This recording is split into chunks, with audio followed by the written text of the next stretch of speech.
nerd out. What happened, Jason? You ain't got a. What happened, Jason? Not a good hair day? No, my ears are cold, man. Like the back of my head and my neck too. For sure. Let's go ahead and it's cold, man. Let's go ahead and share this right now, guys. Let's go ahead and share this. I really don't care about my hair. I do like that you got a little promo behind you. Oh yeah. Yeah. It's nice. That's actually pretty convenient. I'm going to make sure I share this with you guys. I'm going to tag you on this post here. All right. Jason, Steve, Waldo, and Joffrey.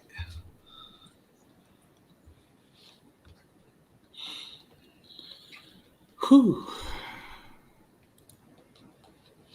All right. My Kuma's still black, but it's fine. Yeah, I hate that it takes a little bit to load up, but whatever. And you would figure technology, right? I'll share when the screen goes up. All right. Well, we are live everywhere else, though, guys. Yep. I mean, we're live on. Yep. There you go. It's on all those other platforms that they like to. Hello, Kumu. You know what I mean? Make sure your guys' stuff is on low volume too. If you happen to be watching on a monitor there, just like me, to make sure that my Kuma's down. Leon, I'm still black screen? No. Oh, okay, I'm good. Hi, Marjorie. How are you? To my Kumu viewers, fair warning, I did put spoilers in my title, so... Good. So if you know what? We don't care now. From this point on, right? We don't care? Because if you don't want to know... You posted. Yeah, if you don't want to know, leave. Go watch Prince Chrismet's performance instead. If you don't want to... you know what I'm saying? You know what I'm saying? It's like, so if you don't want to watch our stuff, like if you don't want to... Oh, go watch Chrismet instead. Yeah. If you don't want anything spoiled from either anything that's currently MCU or any of the movies, leave now, because we're going to be talking about it, and you are going to get upset. Seriously, you're going to get upset. Just a fair warning. Just saying. Hold on, I'm going to make sure I share this to the proper channels too, guys. Hold on 1 second. Just another 30 seconds to share here. Jason, Waldo, I'm actually... this has kind of been an anticipated episode for me. Oh, yeah? You know what I mean? So I'm just saying, I'm really excited to actually nerd out. I'm actually really excited to nerd out about this stuff because we've been doing the hub for a long time, and sometimes we have fun. We have fun with what we do. So I'm really excited to hear your guys' thoughts on this movie. God, I mean, what can I wait? Hold on, I'm trying to share this too without trying to nerd out already. But one big bold thing I will say out there for me, guys, okay, Jay Ninja, this could be a top 3 fucking comic book movie. I don't know where it ranks in your guys' shit, but this is like really, really good. I mean, it's really good. So. Yeah. I mean, that's what a lot of people have been saying too. I've already told my coworkers this is the best Spider-Man movie you'll ever watch. Maybe of all time, right, Jason? Period. I mean, yeah. Let's all, share it with our friends so we can make sure they can nerd out with us. He's all, even Toby. I was like, yep. And we'll get into that too. Yeah. Ooh, God. We'll get into that too. It's probably better than that, yeah. Yeah. Oh, man. What? Why is this not working right?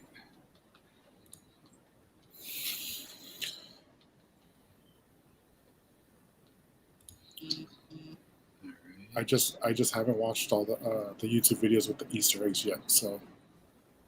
Oh, you did? Yeah, I did that right away. You did do that right away. No, I only saw. I only saw a few, but I just didn't have time because it's just. But I think you caught it. I know you have a sharp eye, so I think you might have caught some. We'll talk about the ones that we've caught. Yeah, Jason.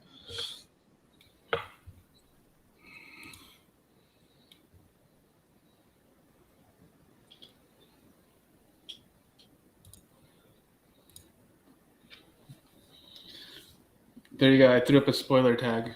All right, cool. I hate when you gotta keep it in this ratio though. Of course. Hey, In Between, how are you? Sorry, guys, we're just vertical. sharing right now. We're going to be talking about Spider-Man. That's why we want like people to come in here and see what we're going to be talking about here. Can we talk about Matrix too? Yeah. Yeah. Also, sure. probably a lot of people are shitting on it, but I was like, hey, just like the first movie, I think it went over a lot of your guys' heads. So, you know what I mean? Like that movie is amazing, dude. Like I dug it completely. Yeah. Really? Right, Jason? I'm totally the opposite. I'm completely the opposite. Oh, really? Yeah. People are like, oh, it sucks and all this and other blah, blah. It makes you appreciate all the other stuff though too. It's like, yo, I love this movie. Dang, for some reason it's doing that whole, you know how when you try to share it, it's all that long ass message. Mm-hmm. I hate that, dude. And anytime you do that, it like no one wants to go because it's a hella long ass like thing in the. And it doesn't show the cover photo. And it doesn't show the cover photo, dude. It won't let me do it. I'm so annoyed right now.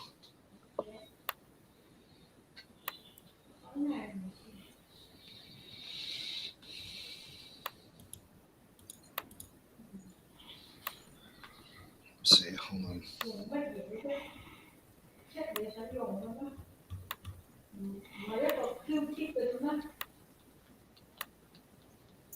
How much can I get away with the background?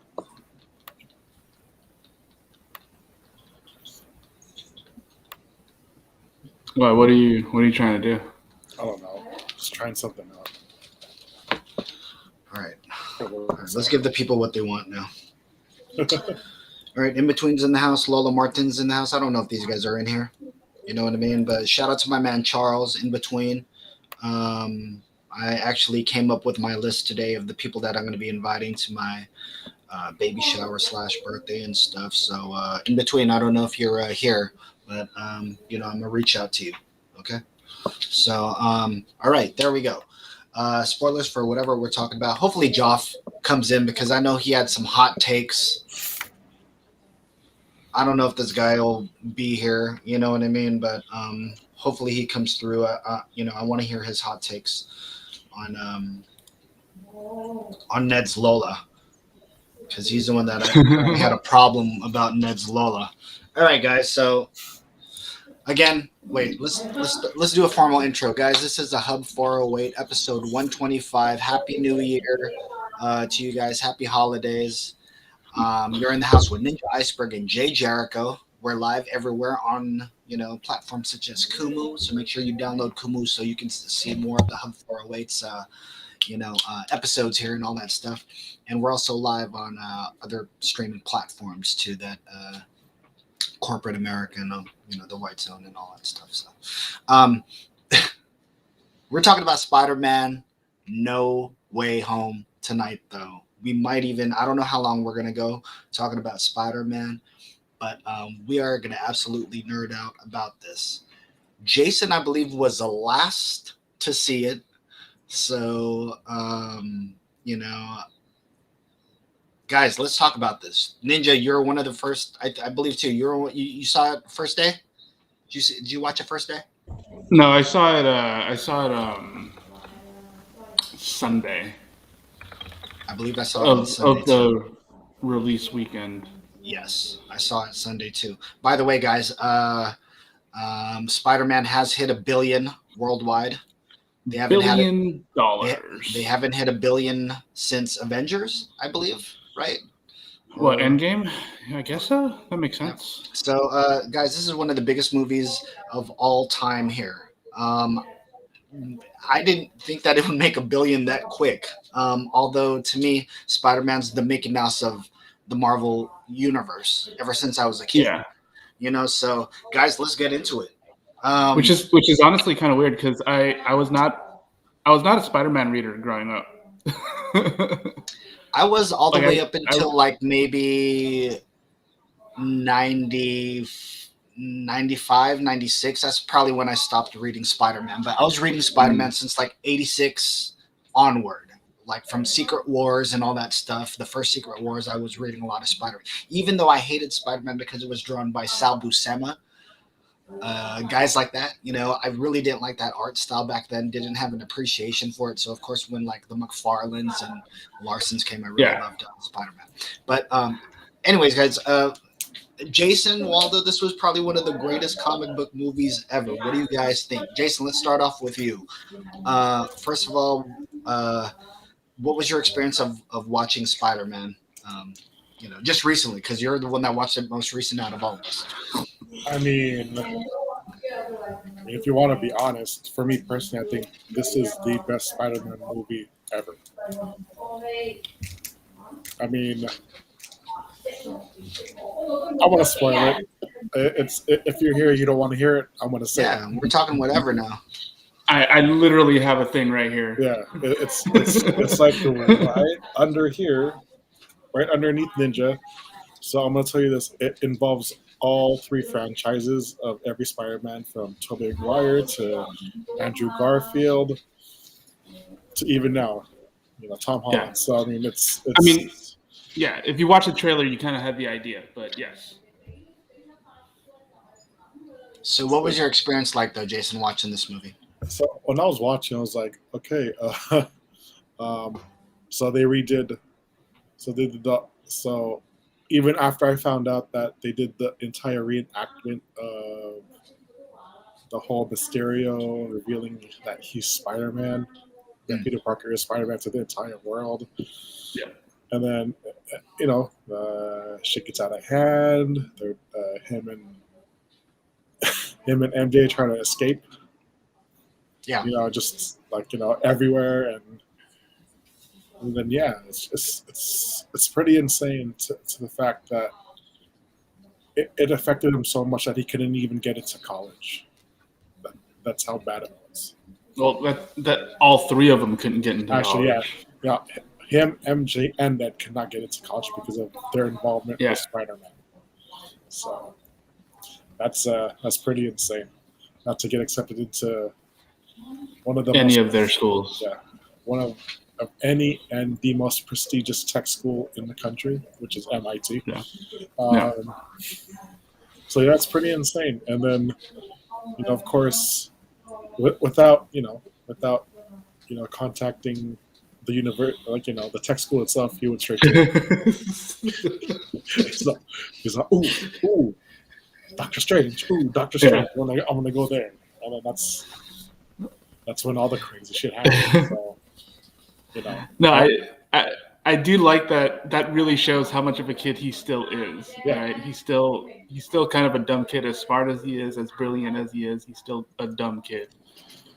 That instead of contacting MIT to talk about, hey, why didn't I get accepted? He jumps right into, can we magic this away? It's like this version of Spider-Man has no common sense. It's hella funny as hell. I was like, dude, why didn't you call the school? It's like, the other Peter Parkers would have done that, but this one didn't. He just went straight into, I know someone in the Avengers that can help me. Let's do some magic. But also, to kind of piggyback off what you guys are saying, also, how ridiculous is it for Doctor Strange to be like, yeah, I'll help you. I'll come up with, instead of being an older figure, maybe you should hit up MIT. He went to Columbia. You know what I mean? He's a smart guy too. Like, why not? Let's go the other route first before we start using magic. But he was already down with like, all right, I'll do the spell for you. And Wong's over here like, dude, you shouldn't be messing around. You know what I mean? You shouldn't be messing around with that. He's like, whatever, dude. I'll do it.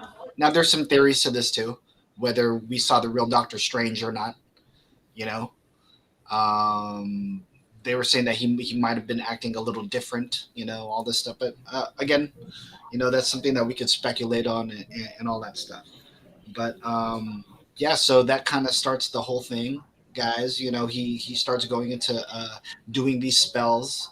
And when Jason is talking about him being kind of like a kid, or Ninja talking about how he's kind of being like a kid, mm-hmm. He's over here doing the spells, which is really cool.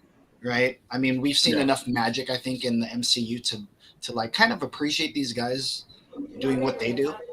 So he's over here trying to come up with the spells, and Peter's like, "Oh, wait. Can we add this person? Can we like, dude? Yeah. What are you doing? I'm in the middle of a spell here.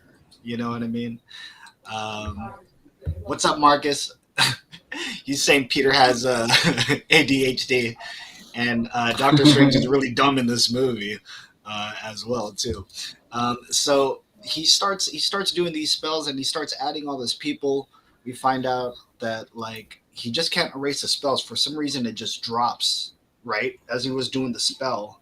I guess that layer was just dropping, and these rings that was around him was just dropping. They weren't disappearing. So by the time he was like at the end of the spells, he had all these rings that was maybe symbolized the universe that these folks had came out of. I mean, what did you get out of those rings being trapped like that? What did you guys get out of that? Where it was just stuck inside of a diamond, right? He had to stick it inside of a diamond and stuff. I was just like, all right, well, you know, those spells are. What was each of those rings for the portals for those folks to come through? You know what I mean? Or was it as many times as he did the spells trying to, you know what I'm saying? I think they were, because you know the circular like summoning circles have been shown like all over the place, and then if you watch the Doctor Strange trailer, you can kind of see a summoning circle there. If you watch the What If, you saw a summoning circle there. So it might be just a variation of that, which is, you know, universal, which is consistent in their universe, I would say, and just how it looks. Throwing the runes are kind of a callback to WandaVision as well. So I think they're just building on top of the layers of magic that they've already started building into it. Whether or not that actually means something, I can't even begin to really speculate on that. All right, well, moving forward, I was going to say once, you know, these spells are summoned and he somehow was able to figure something out, all of a sudden he gets, you know, you guys were talking about, the first idea which he should have done was contact somebody at the school and maybe work this out. Instead, he takes the hard way out, does a cold call meeting, right? And, you know, he's swinging, you know, happens to find the person from MIT inside of a car, and chaos ensues a little bit after that with the first appearance of the first villain out of the gate was Doc Ock. Dr. Otto Octavius. Jason I love that Waldo, they kind of laugh at his name. Yes, Jason Waldo. I was gonna say when this guy was my favorite Spider-Man villain. Before these movies came out, to me, Doc Ock was really, really. I like people like Sandman too, but Doc Ock was just so cool in Spider-Man #2. What were your feelings, guys, when you? Uh-oh. What were your guys' feelings when you guys all of a sudden saw Doc Ock just come on the screen?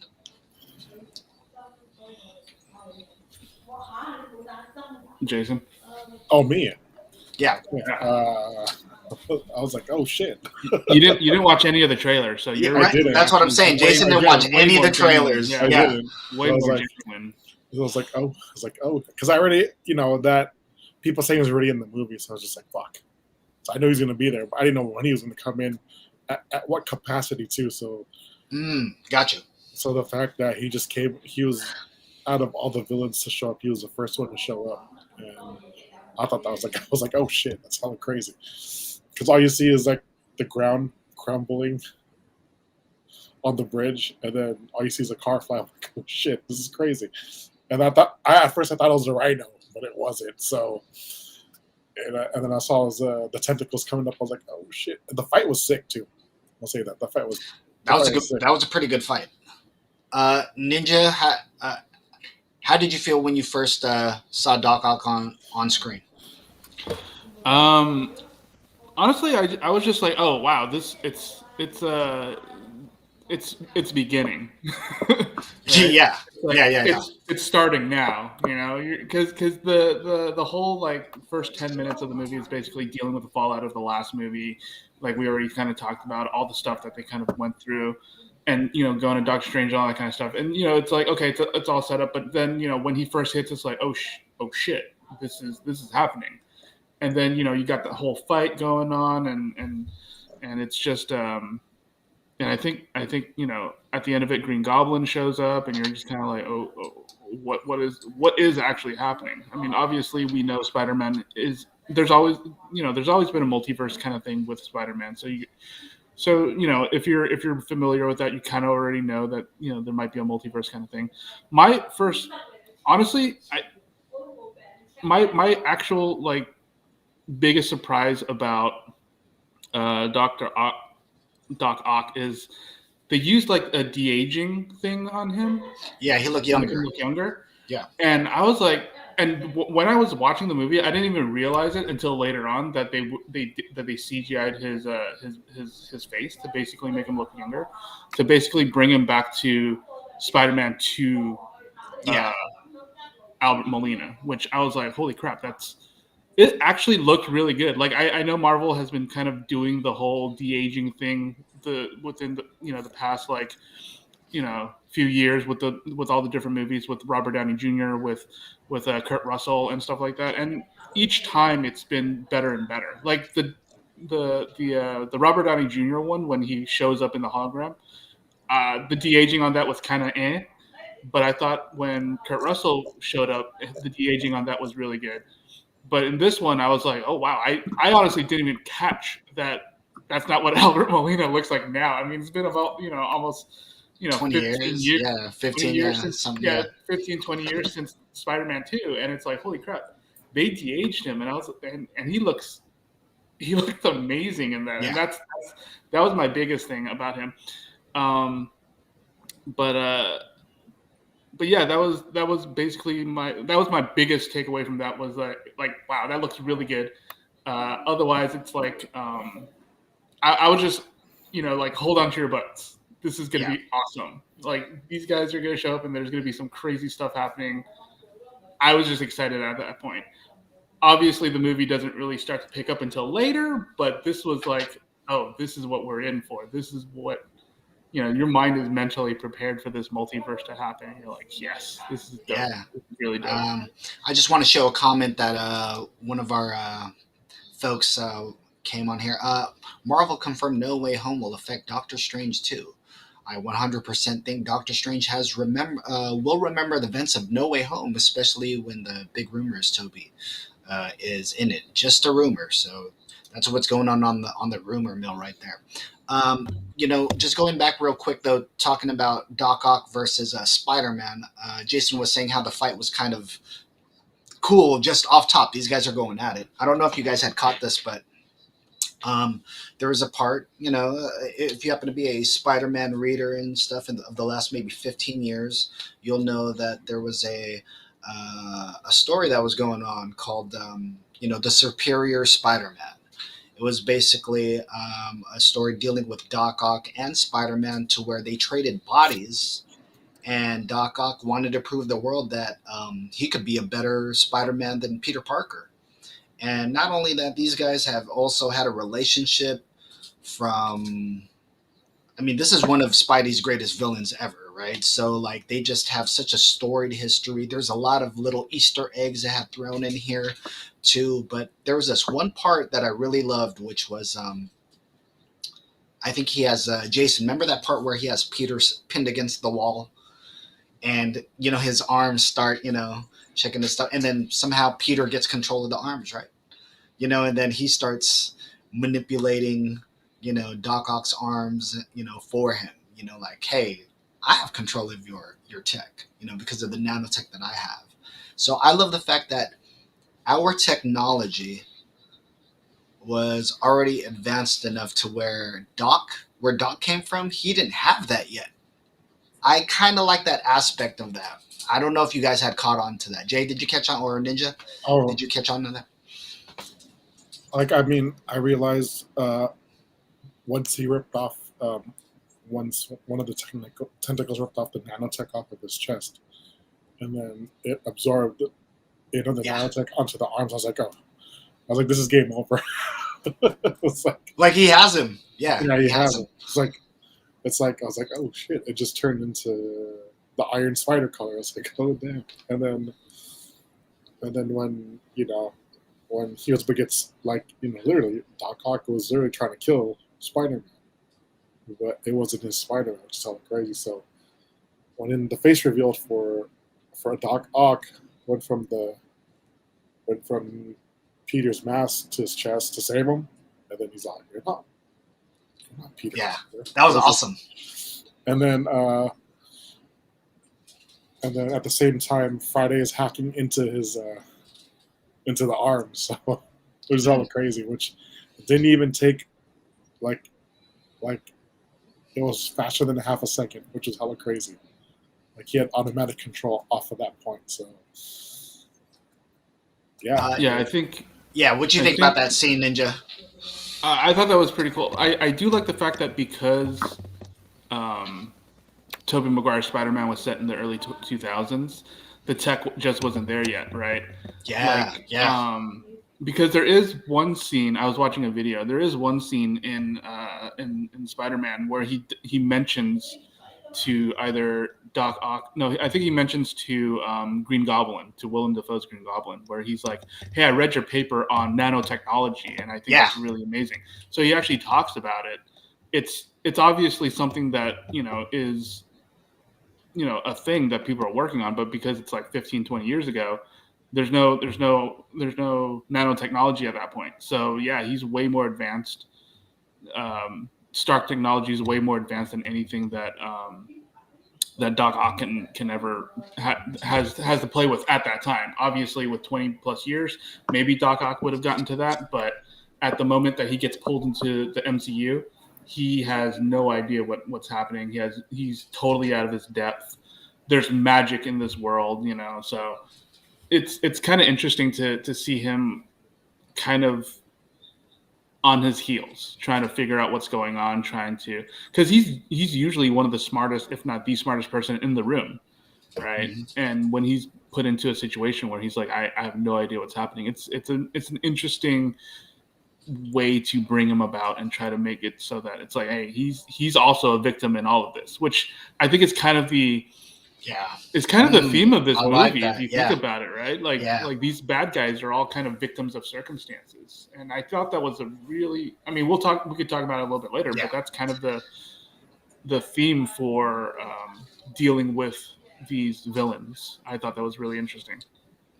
I like how, to segue what you were talking about, you're talking about, nanotechnology, where, there was a scene where he goes, hey, I read your paper on nanotechnology, which that conversation was with the great Willem Dafoe, who birthed the meme also, I am somewhat of a scientist, right? Or I am something of a scientist, So that whole thing brought, the next scene, we do see Green Goblin come into the picture.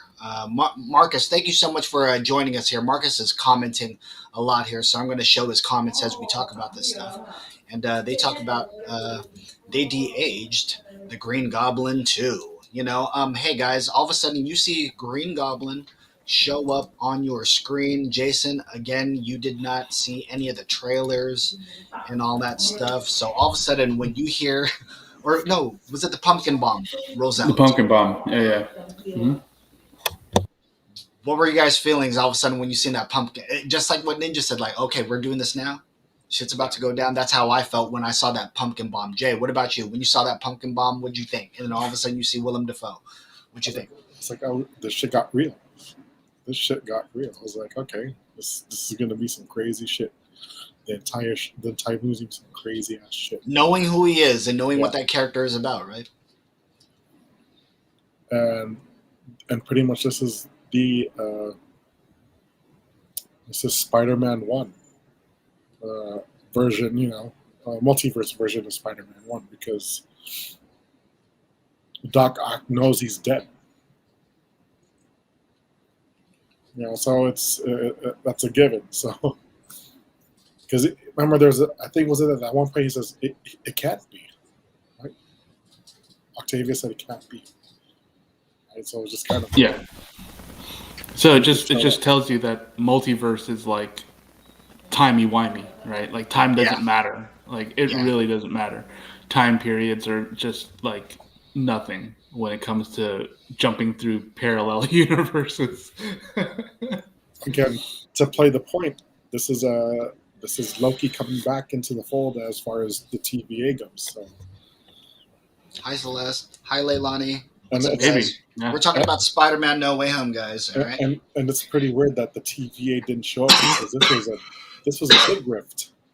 This was a very big rift in their little pond. So that was kind of surprising to me that they didn't show up. Because well, I think the Spider-Verse has always been in a weird pocket universe, right? I mean, that's the there's the general Marvel multiverse, like the concept of the multiverse, right? The general, like what Captain Britain went through back in the day when they first introduced the multiverse. There's that whole thing. But then the Spider-Verses have apparently, I think people have been, like creators have talked about it. It's their own pocket universe. So that's probably why they didn't show up. I would imagine that's why they didn't show up. I mean, and at the same time, there were no variants of each character in the MCU, so that's the other reason why I thought about. I was like, okay, that they wouldn't show up because of that, because there's no variants. There's no other variants like them in this version. Right. Yeah, Right. so. It's not Tom Holland and Tobey Maguire's like Spider-Man. It's literally different Spider-Mans. Yeah. Ninja, how'd you feel when all of a sudden you seen Willem Dafoe show up on the screen? Yeah, it definitely harkened back to the Tobey Maguire stuff. Like, you know, obviously at that time, superhero comic book movies were not as prevalent as they are now, right? Like there was no X-Men and Spider-Man kind of like paved the way for a lot of these movies, I would say. Like, I mean, I know there were previous, you know, superhero movies before that, but I think the 2000s was a really interesting time for comic book movies. Like people were starting to really figure out that that comic books were a great commodity to adapt into movies. Obviously, MCU wasn't going to be a thing until 2010, but you know, in that early 2000s, it was nice to dream about a bigger Marvel universe when the X-Men was out, when Spider-Man was out. You know, obviously Blade in the 90s. You know, it's Daredevil. Punisher. Yeah, and it's nice to see them, but but I think, you know, along with Blade, I feel like X-Men and Spider-Man really put the idea into people's heads that these are legit franchises that you can really do something with them, you know. And I think that's why, you know, you got a bunch coming after that. You know, you got like your Hellboy, you know, you got your Hellboy, you got your you got like Road to Perdition being made, and you're kind of or History of Violence. Books, You know, you had a lot of like smaller comics being made. You had big comics being made. So it paved the way for things like Walking Dead. Even be on TV. Yeah, for sure. And I'm not going to take away from, you know, obviously those previous movies, but I think because X-Men was so popular that when they first came out with a movie, you had this, you know, you Wolverine, your Jean Grey, your Cyclopses and stuff like that. I think that really and then you had your Spider-Mans. I think that really sparked something in the studios to really just start putting stuff out and start making things. So yeah, that kind of it kind of just was like, man, that's awesome when you see like Willem Dafoe show back up, and it's like that is really nice to just have these guys back. You know, to have Willem Dafoe in here, come back as, you know, arguably in comics history, the Green Goblin is that's Spider-Man's Joker. You know what I mean? He is his greatest. his greatest thing. What I liked about his return, though, too, and along with everybody else's returns, is you didn't think that you would see something like this on screen. So for each Not at reveal all. that was Yeah. being come up, it was just so fun. So then we get into where, all of a sudden Green Goblin shows up. They also have a, a fight. Go ahead, Jay. Let's do a little rewind back about the when he needed legal help before all this stuff was going on. I wanted to bring that. I completely forgot about that. Yeah, that was definitely in the first like Yeah. 20 minutes of the movie before everything started popping off. So all Yeah. of a sudden, Peter needs some help, and he enlists the services of Matt Murdock, aka Yeah. Daredevil. Jason, again, you were not. This is something I bet you did not Actually, expect. That This was I actually didn't. something that I You I did don't not think was in expect the this was not in the trailers. There was rumors that he was on set, but because no one would confirm nor deny it, people are like, "Who knows?" Right? Yeah, Because Marvel likes to do shit like that. And Feige kept saying, Charlie, when and if there is a need When for and Matt if, Murdock or a Daredevil, Charlie Cox has the role. Charlie Cox will be And back. Yeah. out of nowhere, he shows up. What made me laugh was he outcaught Peter with the brick. The shit was hella funny. Were you guys genuinely surprised when all of a sudden you see this fucking guy with the red glasses on, Yeah. his cane? I was. I Ninja, definitely how did you feel? was. Did you have that? Did you have that? No, yeah, for sure. Because the Netflix stuff is somewhat hit or miss depending on what show you're watching, depending on what season you're watching. But the characters themselves are awesome characters, right? And I think for agree. the most part, most of the actors did a pretty good job with them. And when Daredevil first dropped on Netflix, it was amazing. Like it was one of the more. It was like because at the time you still had Agents of Shield, which I still contend is one of the best, Marvel TV shows out there. But that Daredevil first season really set the bar high for what a TV show from Marvel should be and could be. Yes. Right? Yes. So that really set a bar for me. And Charlie Cox coming back for Daredevil was just like amazing. And couple that with obviously Hawkeye bringing back the Kingpin, and you're kind of like, are they going to start bringing some of these guys back? Are they going to bring back real quick? Let's just touch on that real quick moment. Jay, Ninja, how did you feel when all of a sudden the phone shows up and it's fucking the Kingpin? Were you guys like, oh, wow? Did you guys have the same feeling? Oh yeah. For Ninja, I know Ninja already knows the story though. He's been living with the story for years. So were you like more like, oh, dude, they did honor the source material? Is that how you felt? It was more like they kept dropping hints, and it wasn't subtle hints. It was very much like these hints are very Oh, it's the big guy. This guy rules all of like New York. It's like, dude, you keep dropping these hints, and it's like just get to the reveal. Just get to the reveal. Prove to everybody that is Kingpin. Not unlike everyone trying to think it's Mephisto in fucking WandaVision. Let's just squash that rumor and just be like, no, this is what's going on. Whereas in WandaVision, it was like, oh, it's Mephisto this entire time. And that's Agatha all along. Yeah. Marvel really is pretty good at swerving us, or certain, if they want fans. to, certain fans. I'm sorry, certain fans. Yeah, I never bought into the Mephisto rumor. I thought that was a little outrageous. I thought it would be cool if it was Mephisto, but I figured it was way too wild. Like, why would you have Mephisto show up to this? This seems really weird. Mephisto is more of a Doctor Strange. Doctor Strange. More in a Doctor Strange. I mean, he also shows up in He shows up in all Spider-Man, over and everywhere. I mean, he's Black Panther. He's incarnate of the devil. You know what I mean? So of course he can show up anywhere he damn well pleases. Yeah. So just try to move this along real quick. So all of a sudden we get because of Doctor Strange doing these spells, other people were able to come through. 2 more people came through, and that was Jamie Foxx's Electro, and I believe I forget his name. Sandman, yes, and you had Reese Reese what's his name? Ifans is Reese Ifans Lizard. Lizard. Yeah. Guys, as soon as these guys started showing up, I was like in full nerd mode. Yeah. I was one of the many few.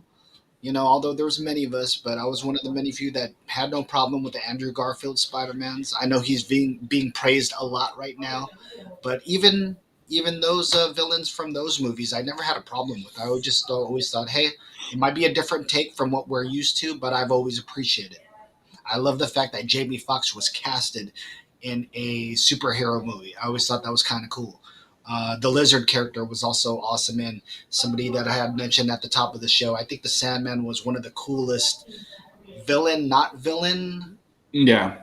characters. Because in the book he switches sides all the time. All the time, He's correct. He's a mercenary, but he's kind of like Deadshot, right? Where he has like a little girl and yada yada yada. So he's trying to do some right stuff, but then he also does bad things. So he's kind of like straddling that line.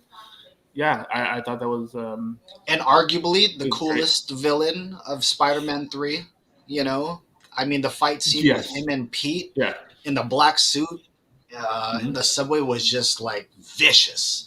You know what I mean? And I just loved his character of, hey, I just want to see my daughter.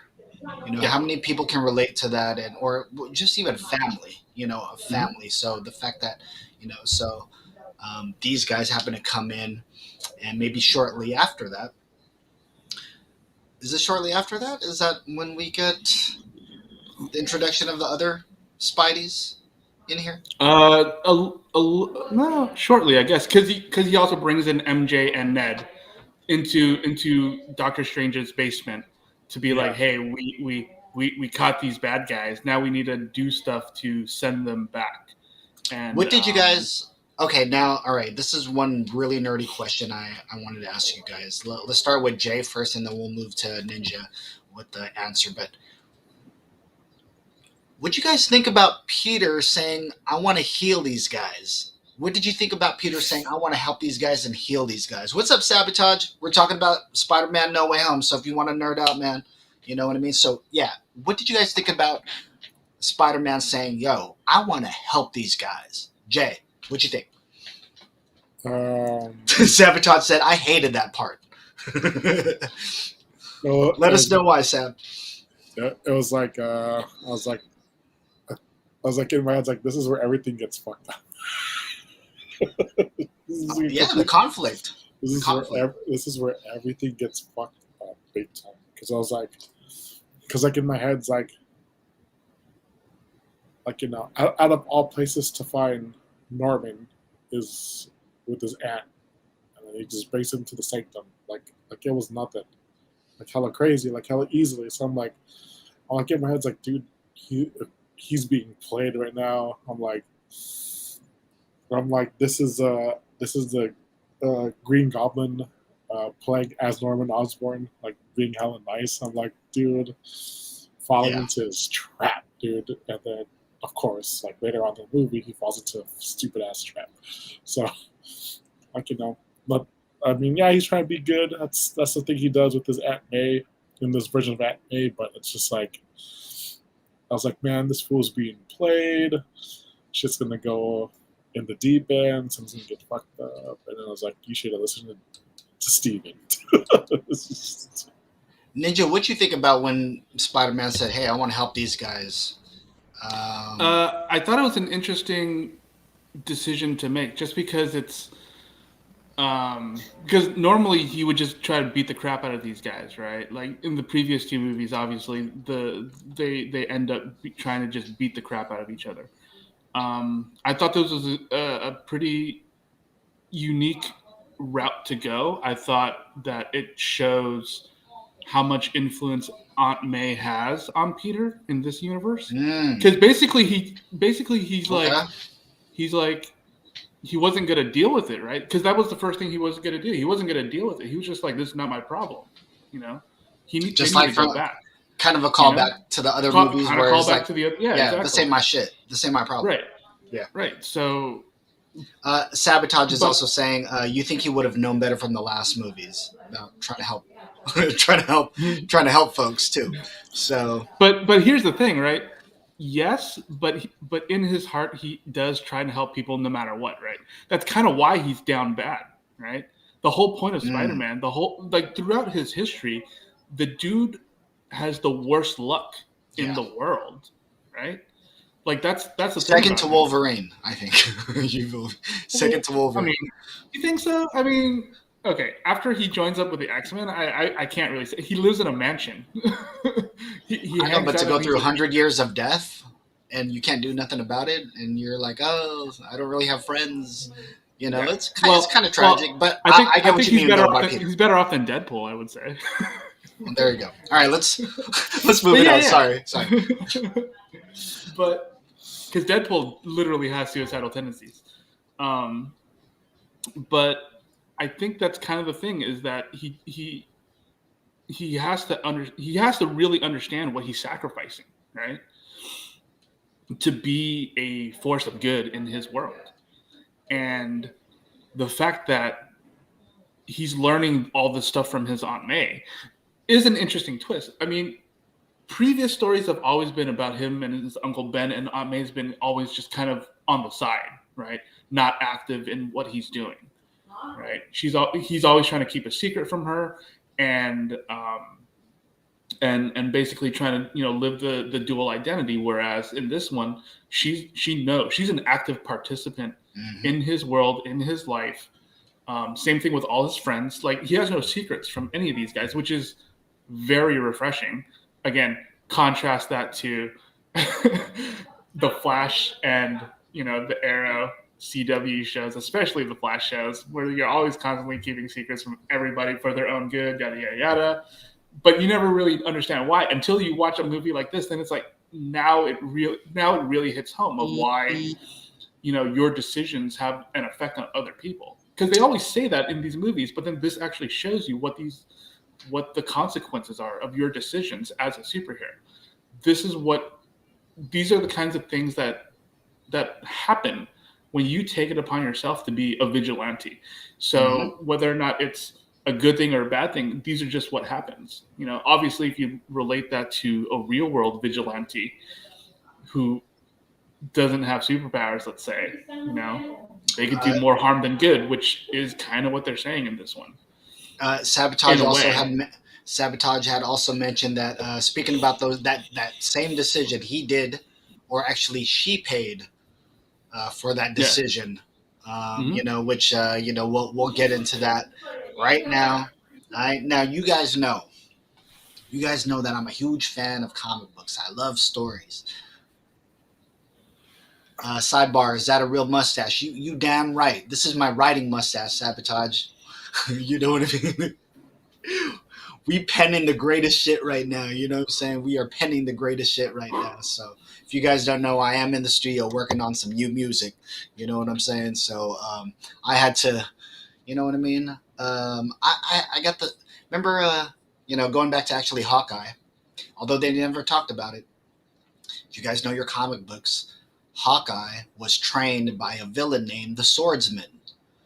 They kind of alluded to that character in Hawkeye with what's his name? I forget his name now. Jack Duquesne. Jack Duquesne, of him being the Swordsman.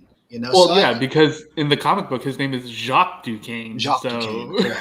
So I kind of went with the Swordsman vibe. You know what I mean, on my facial hair right now.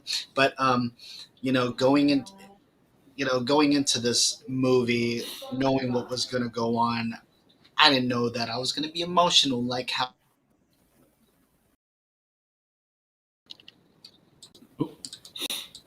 I didn't know that I was going to be emotional like how I was watching this stuff.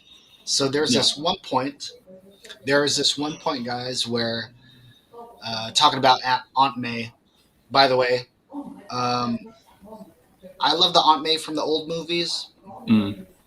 But wait, do we want to talk about when them meeting up with the other two Spider-Mans, or do we want to jump right into Aunt May first? Okay, let's jump in. Was it the Aunt May, and then they go into that, right? Yeah, it's like all the commotion happened. I mean, I mean, Okay. let's jump behind how that led up to what happens out. So after the verbal argument with Stephen Strange, Peter did the dumbest kid thing ever and stole the cube and ran off with it. And then he kept getting chased and just became a whole chase scene with him and Doctor Strange trying to. One of the Yeah. best scenes in that movie. It's too. really cool. That It's very shit cool. was. Yeah. Can we So- get really nerdy real quick? Just Yeah. I didn't know where you're going to go with this, but isn't that fucking awesome? How fucking Peter all of a sudden figured that out, Yeah. just using mathematics. Yeah. And it's yeah. what's the name of that? What's the name of that spiral thing? Ninja or Jay? Like Archimedes spiral. He also had And they've like used that fractals. Archimedes spiral in many time travel. You know, Mhm. it's something that you see. They used it in the Matrix. I don't know if you guys noticed it, but they used the same thing in the Matrix. So I love how Peter was like, "Hold on, I could figure this out. I'm smart too." Yeah. And that was just no pun. You know what I mean? I thought Big Pun was dead, but I'm just saying that was amazing. You know what I mean? I thought that was amazing the way that he figured that out, able to beat Doc Strange at his own game. But Jay, just like you said, all of a sudden he steals a stupid box and he's off. You know what I mean? So And the fact that it just being back in the mirror dimension, like it brought back Doctor Strange, like the first Doctor Strange movie of when he first entered the mirror dimension. So, yeah, Yeah, for sure. and the fact that I was like, okay, he's like, Peter's gonna figure out how to get the hell out, and the fact that he's using the entire mirror as a trap. So it's like, oh shit, he's making a big ass web, and then of course he gets stuck, and then he gets the cube, and then and the sling ring, and takes it back, and then that's pretty crazy. So he gives the cube to MJ, and he gives the sling ring to Ned, which is hella crazy. So Yeah, I think. and then he takes the villains and Okay. does a field trip to Happy's apartment, which is even more insane. Hilarious. Yeah. oh, when he brought all of them there. Yeah. And then Happy's trying to call him, like, why do I see strange men in my apartment? Pick up Yeah, the phone, yeah. call me back. This is like my whatever, how many messages you left. Ninja, Yeah. did you have a comment real quick about Yeah, Ned? or not necessarily about Ned, but just about just about Spider-Man in general, and how they keep showing you that he is a brilliant guy, but he just doesn't have the experience to be a hero. And I think that was kind of like in the back of mind for a lot of people, was that this guy is just a kid, and he's hanging with the Avengers, and he's basically he got power leveled into being a hero, right? He got speedrun through everything, and that's been kind of the running theme throughout all the movies, especially like in the first one, right? Like in the first one, they keep talking about how he's inexperienced, how he should be the friendly neighborhood Spider-Man, but he wants to run before he can walk, and basically took 3 movies to get there. Even in this movie, he wants to do these big things, but he doesn't know how to get there. He doesn't have the tools to make good decisions. A lot of the stuff, like we talked about, is he brought it on himself because he's trying to hang with Doctor Strange. He's trying to hang with Captain America. He's trying to be the next. Well, he not necessarily wants to be the next Tony Stark, but he basically feels like he has to fill those shoes, right? That's kind of what happened with Far From Home. Like Tony just passed, and he's got this shadow of Iron Man behind him this entire time. So he's trying to get to that point of being Iron Man, and this really illustrates more and more that he needs to figure stuff out. It's a horrible lesson to learn, but that's kind of his thing, right? Like that's how he starts being a hero, is he has to learn from his decisions and how it affects people. So going into meeting up at the at Happy's apartment and stuff. That's when we see Peter at work, which I love. You know, we talked about him trying to cure these people. Peter on his own, along with the help, that was kind of cool, along with the help of Norman Osborn and everyone else, these guys are trying to figure out cures for all these villains. One touching moment out of that was he was like, dude, that's why Doc Ock acts this way. His shit is fried. He's like, let me fix this for you. So when he fixes Doc Ock or whatever, I just love that all of a sudden you saw Octavius. You didn't see Doc Ock. You know, there's Octavius is a separate character, right? From, you know, like all of a sudden his neurons were cool or whatever it was in his head. And all of a sudden you get to see Octavius kind of being like, holy shit, I thank you. You know, like the voices in my head, you know, stopped and all that stuff, which was a moment that I really, you know, really liked. And just a contemplation of like, hey, would you want to, you know, are we being cured or are we not being cured? I love that whole aspect of like, hey, do I want to give this power up or not? There was also this one scene too in there, guys, where it's kind of cool where Sandman says, how'd you get your power? Or, you know, how he's having an interaction with somebody. How'd you get your powers? He's like, Yeah, with Electra. He's like, I fell into a vat of eels. And Sandman goes, I fell into a super collider. A thing of sand. Yeah, super collider. Yeah. So I love how these guys just, they kind of bonded. You don't see villains bond. You don't see villains bond. You always see villains, hey, we're going to kill the guy and we're going to do all this stuff. So for two villains to be like, hey, how'd you get your powers? You know, tell me how you got yours, yo. You know, I really like that little aspect in there too. Which led us to what Jay... Oh, go ahead, Ninja. I was just going to say, I mean, Spider-Man villains obviously in the books have bonded. You know, the Sinister Six, they get together to try and take out Spider-Man and all that. I'm a little sad that they didn't break out like the Vulture and actually form like a Sinister Six. Yeah. They were literally missing one person. It was a Furious Five. More than anything. Yeah. It was like a Furious Five, dude. I was like, what is going on? Why couldn't there be one more guy, right? You kind of were like, dude, just give us that one more guy. But, you know, what Jason had said earlier was that when we were seeing Norman, we weren't seeing Norman. We were seeing the Green Goblin act as Norman. You know, act as Norman. I think maybe the last time that we might have saw maybe an inkling of Norman was probably when he was lost. Like, where the hell am I? And maybe when he broke the mask. Also, when he had his Spider-Man dumping stuff in the garbage can moment. Yeah. Yes. Which I loved how they reversed it, right? It's like, oh, that's kind of cool. His Spider-Man No More moment. Yes. So all of a sudden, Norman says, hey, I'm not with this. You know, like, and just like what Jason said, that the true Norman, or I'm sorry, the Green Goblin revealed himself. Goblin, yeah. Which all of a sudden turned into one of the most vicious fight scenes ever, guys, between Willem Dafoe and Spider-Man. And I'm going to let you guys get into this, but I just wanted to bring out the one scene in there that was terrifying. And I think you guys know which scene I'm talking about.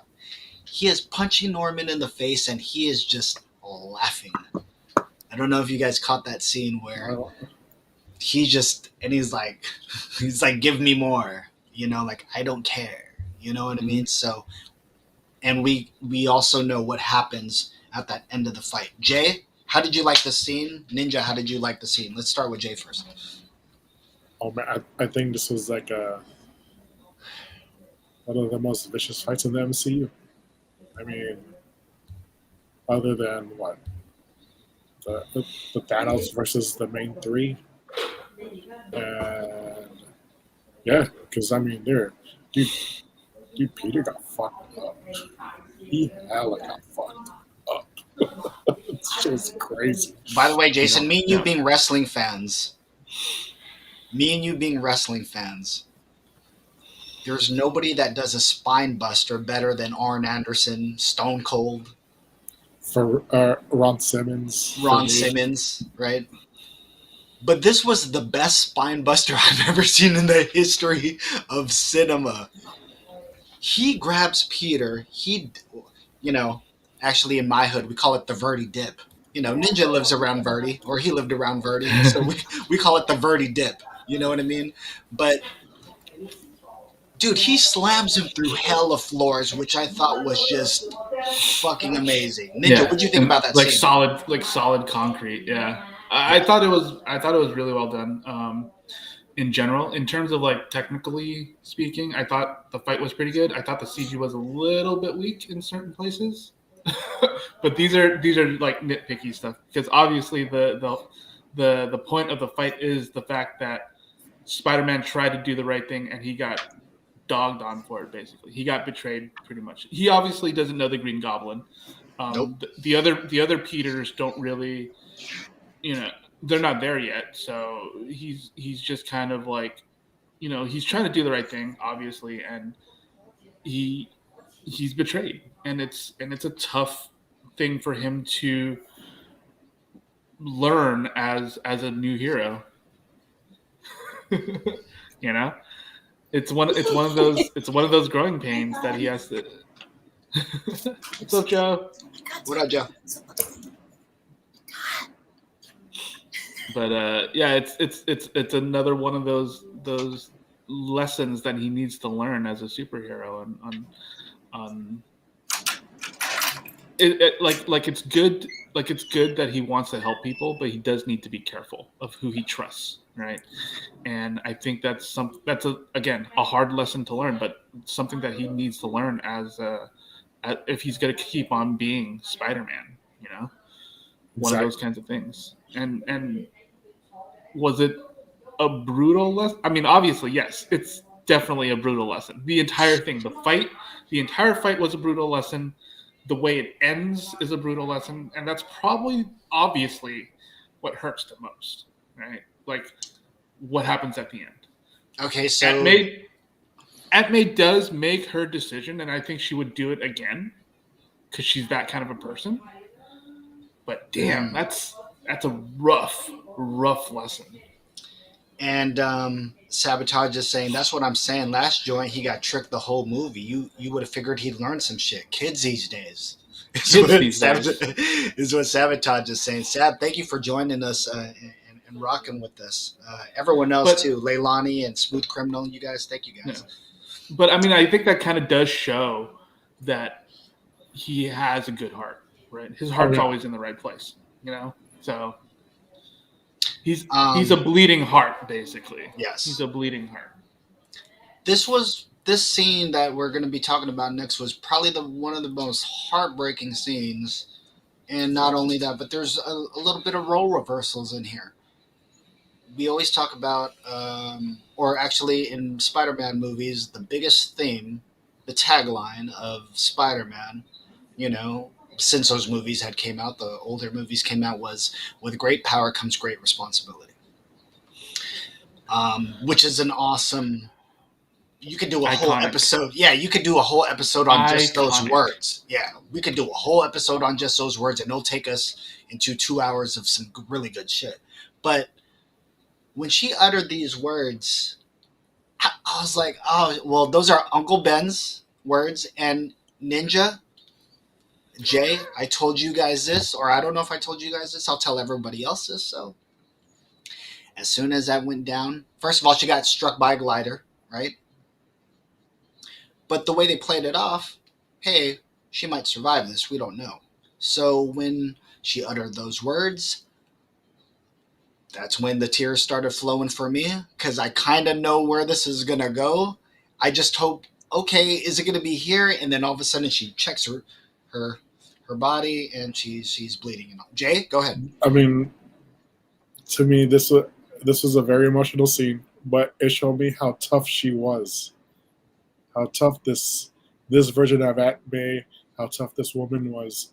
The fact that she got hit by a glider, she got hit probably by 60% of a pumpkin bomb and was Yep. still walking. Yep. That was crazy to me. I was like, holy shit! She got heart.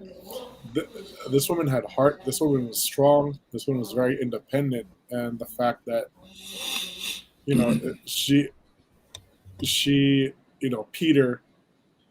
Peter asked her if she was okay, and she was like, "Let me rest for a little bit," and then just moving the bag from her stomach, and then him seeing the blood on his hand. I'm like, God damn it, man, this fucking sucks. Because I had Joe crying next to me too. It was very painful, and it was hella crazy.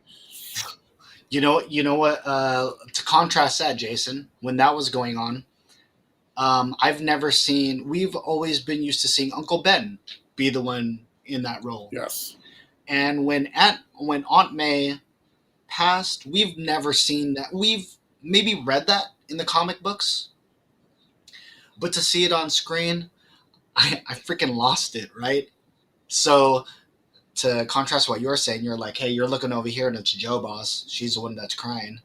It hurt me big time. I was like, yeah. I was heartbroken, like completely. Well, I look up and it's Liana just watching, and I'm the one hella fucking in tears, dude. I was fucking hella in tears, dude. And Liana was just like watching, right? She's just watching the shit because I'm pretty sure she was enjoying what she was watching. But I couldn't even look at Liana, dude, because fucking it was too much. It was too much. So I started, my eyes just. So this is all going down. This is all going. Ninja, I could have stopped crying, but Ninja, we get into the next scene, and I'm still crying throughout this entire scene. Yeah. I'm still crying through this entire scene, going on to the next scene. Yeah, I think that scene is basically where you kind of realize, oh, this is the origin story, right? Because we all know what his origin story is, right? Yes. He doesn't stop a robber who later on kills his Uncle Ben, right? And that's when he hears the whole line and all that kind of stuff. It's obviously played a little bit differently here. The person who dies, the whole context around the line, what basically pushes him to be responsible, I guess you could say. Mm-hmm.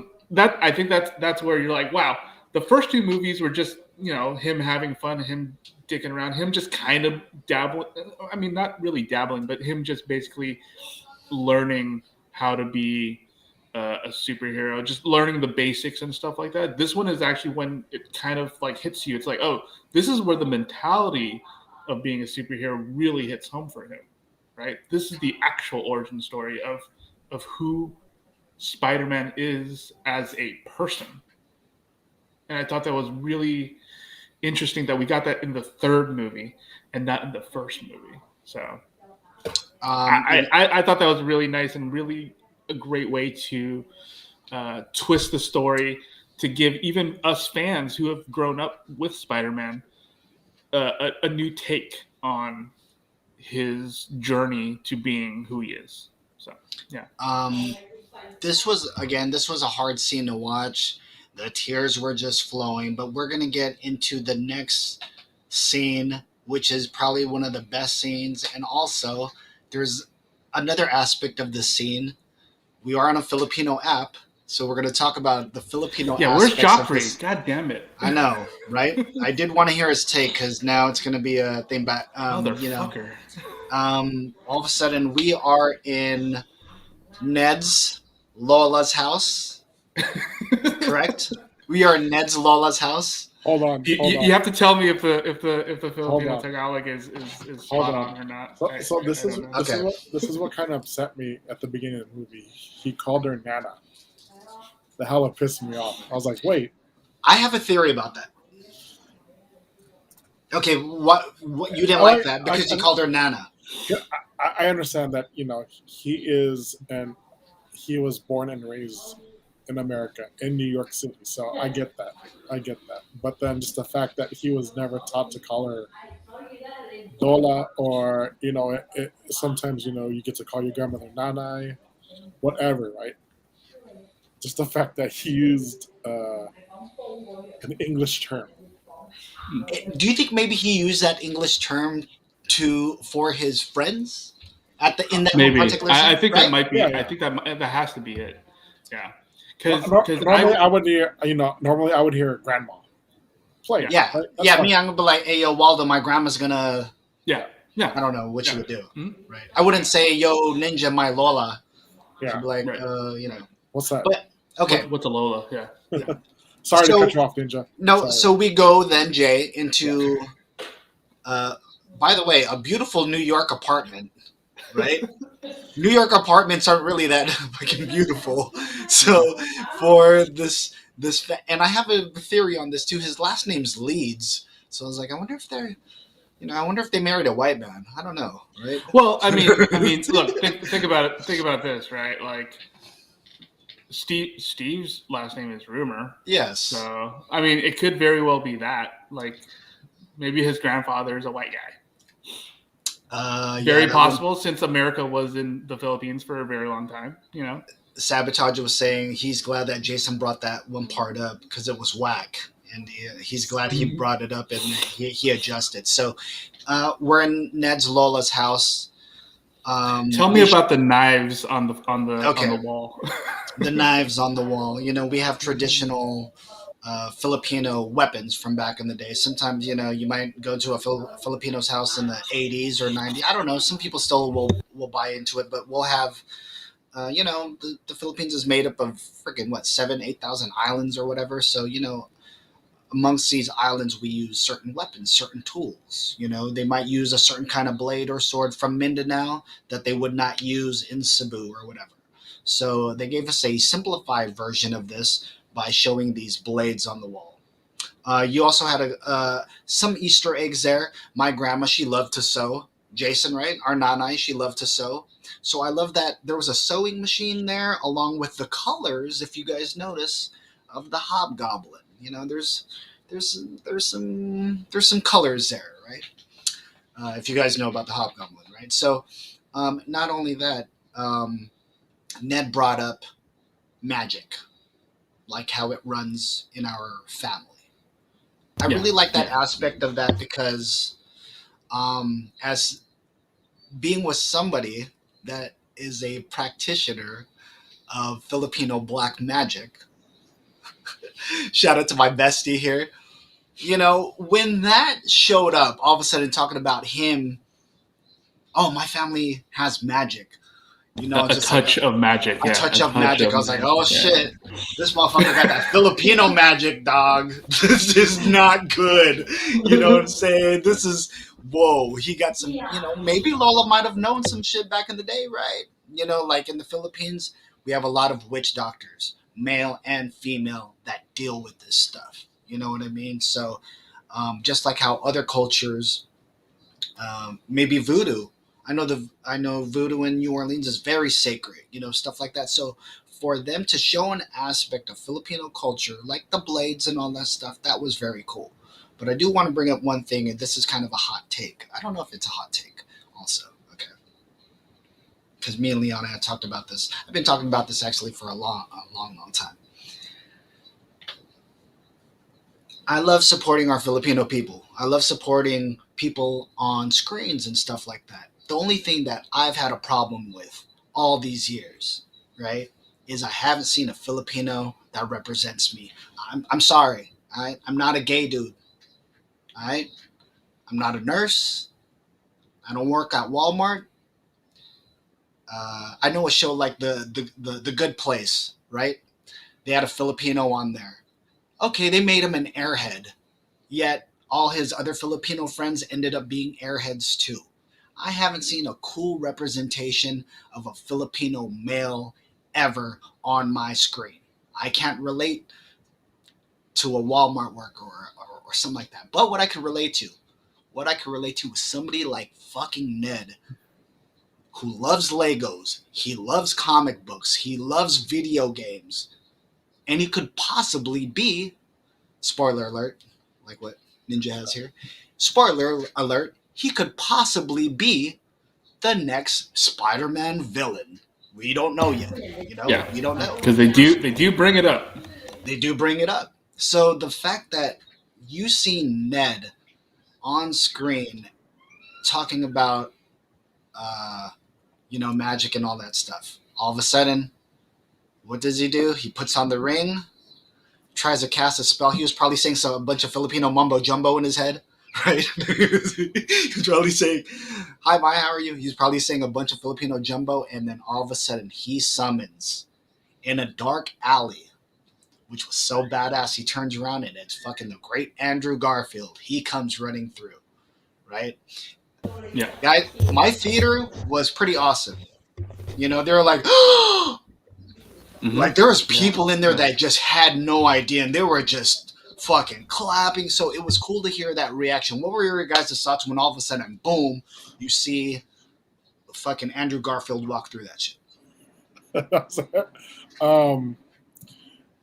Let's see. It was kind of funny because he was trying to channel Peter, which is hella funny. So that's what he was trying to think of. Like, he had the sling ring, and he was trying to channel Peter. And then he's not wrong. He's not wrong. It just looked hella funny to me because he was just like all you see is Spider-Man in the suit, and he's looking the other way, and they call Peter, and then he turns around and goes like, just like I was like, what the fuck? Yeah, he does just wave. He's just like, hi. And then he ran towards, and then he jumped in, and he was like, I was like, dude. And then when I saw the suit, I was like, oh shit. He was fucking with us the entire time. Andrew was fucking with us the entire fucking time. I'm not in this fucking movie. Yeah. They didn't call me. How did you feel, Jason? How did you feel, Jason? When all of a sudden he just straight up said he was 100% on social media and said, I ain't in this fucking movie. They didn't call me. This is all bullshit. And then out of nowhere he shows up. I was like, man, he's in an amazing suit. And I'm like, come on, bro. And he took off his mask. I was like, shit, this is crazy. It was just I couldn't stop laughing. And then they were hella questioning, like, are you really Spider-Man? He's trying to do all this fucking crazy shit. And he got up on the wall, on the ceiling, and then clean the cobwebs. And then Ned's asked him if he could clean the cobwebs, so he go on the ceiling and clean the cobwebs. I was like, this is crazy. In the middle of all that too, I'm still crying from the scene before. So I'm literally like, while all of a sudden, what's his name? The roller coaster. Dude, yeah. It was too much, Waldo. And this is what I really wanted to talk to you guys about. This shit took you on so many emotions that I wasn't even done crying from the what I saw, and then all of a sudden you see Andrew Garfield, and I'm crying because of that May, but yet I'm happy because all of a sudden I'm seeing Andrew Garfield. All of a sudden, he's like, wrong Peter, let's bring the other Peter. Hey, puts that ring back on, does his Filipino mumbo jumbo, right? He does his Filipino mumbo jumbo. Then all of a sudden, the OG, the God himself, the great Tobey Maguire, you know what I mean, walks through. And Jason, he had the most Peter Parker look from the old movies, right? Yeah. Oh yeah. That glare in his eye. Ninja, talk about his outfit too. He had a Ninja. His normcore dad outfit. Ninja, you know that what I've been saying for the longest time. I said I want a Spider-Man movie where I see Peter old, down on his luck, kind of going through the hard times. I just want to see an adult Peter. I don't want to see a 15-year-old Peter. We got to see a 40-something-year-old fucking Spider-Man. You know what I'm saying? And Tobey Maguire just come out. How'd you feel when all of a sudden this dude is on the screen? Where you're like, that was a peak, right? It was such a peak, right? Yeah, interestingly enough, and people have pointed this out, but also in my theater, the cheers for Andrew Garfield was louder than the cheers for Tobey Maguire. I'm not sure if it's because it's if it's because he's more recent. I don't know if the audience skewed younger or not. I'm not really sure, but I thought that was interesting. Yeah, just seeing the two of them show up. What a and we'll probably never see something like that ever again. Probably. probably. Had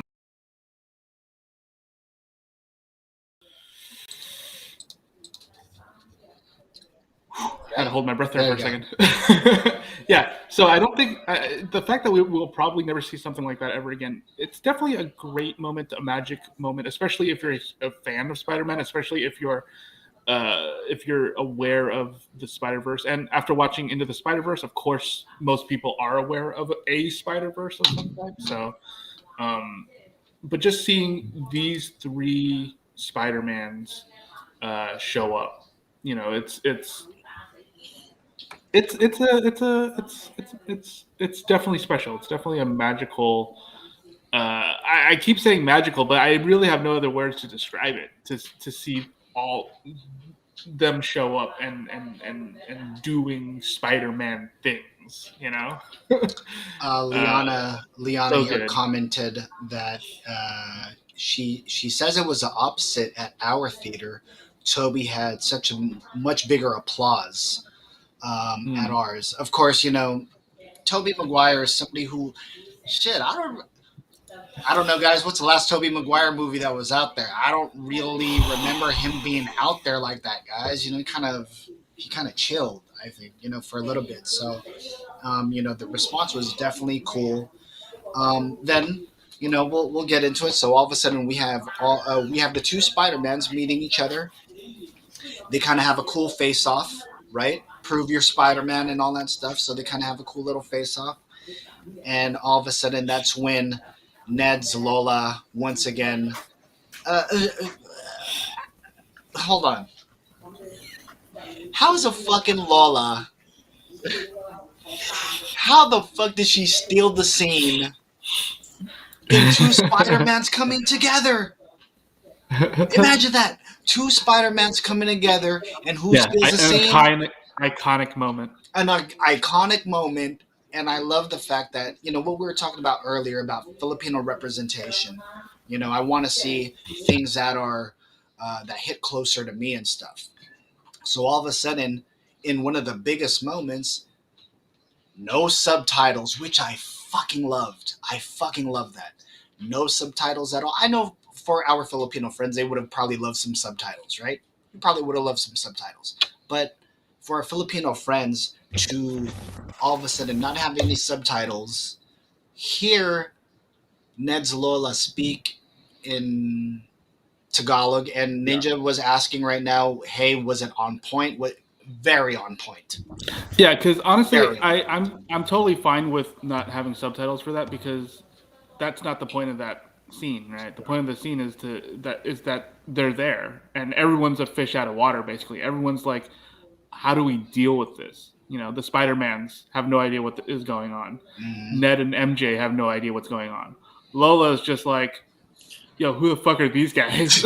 Basically, right? So she's just like, whatever's about stuff. And I thought it was really appropriate that you have no idea what she's saying. I thought that kind of adds to the weird and awkwardness of everything if you have no idea what they're saying.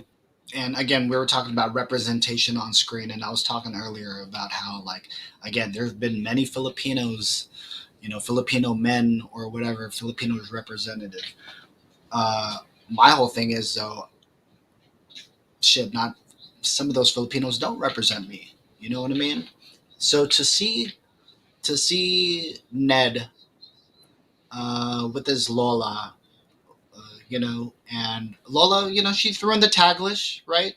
I'm going to my room. I'll see you, sige na, I'm going to my room. Like, that's something a nanay says. That might be the only English he says, like, maybe that day. Like, sige, I'm going to go to my room. So you have those little things. I love how we have our non-Filipino friends that when they come to our house, what do they say? Hi, Lola. They know that we call our Lolas, Lola or whatever. So when our non-Filipino friends come over and they say, hi, Nanay, hi, Lola, it's just a sign of respect. So I love also, who didn't love that, when Andrew Garfield was like, sorry, Lola, let me get those cobwebs for you. You know what I mean? And again, during this entire scene, I'm still crying from fucking the scene before. So I'm enjoying the scene a lot. I kind of almost want to watch the scene again without me being emotional, just so I can feel it more because even though it was just a speck, even though it was just a speck in time or whatever, I think it was really cool as a Filipino male to actually see somebody that I can finally really 100% relate to. You know, it wasn't a Joe Coy playing a nurse. It wasn't this one actor on what's that Superstore that plays like the manager and stuff like that. It wasn't that dumb guy from The Good Place. It was a nerdy guy. It was a nerdy guy like Ned, who's into Legos, who's into comic books, who's way smarter than me and all that stuff. But you know, you see that stuff and you're like, that makes you feel good. It just makes you feel good to see that stuff. And you know, we're talking a little bit about you know, he could possibly be the next villain for Spider-Man. You know, they talked about him. You know, they kind of tease that. We'll get into the next. You know, when we get into the next scenes, we'll talk about that. But they kind of tease that. But yeah, you know how Peter even has the how they built the Death Star together.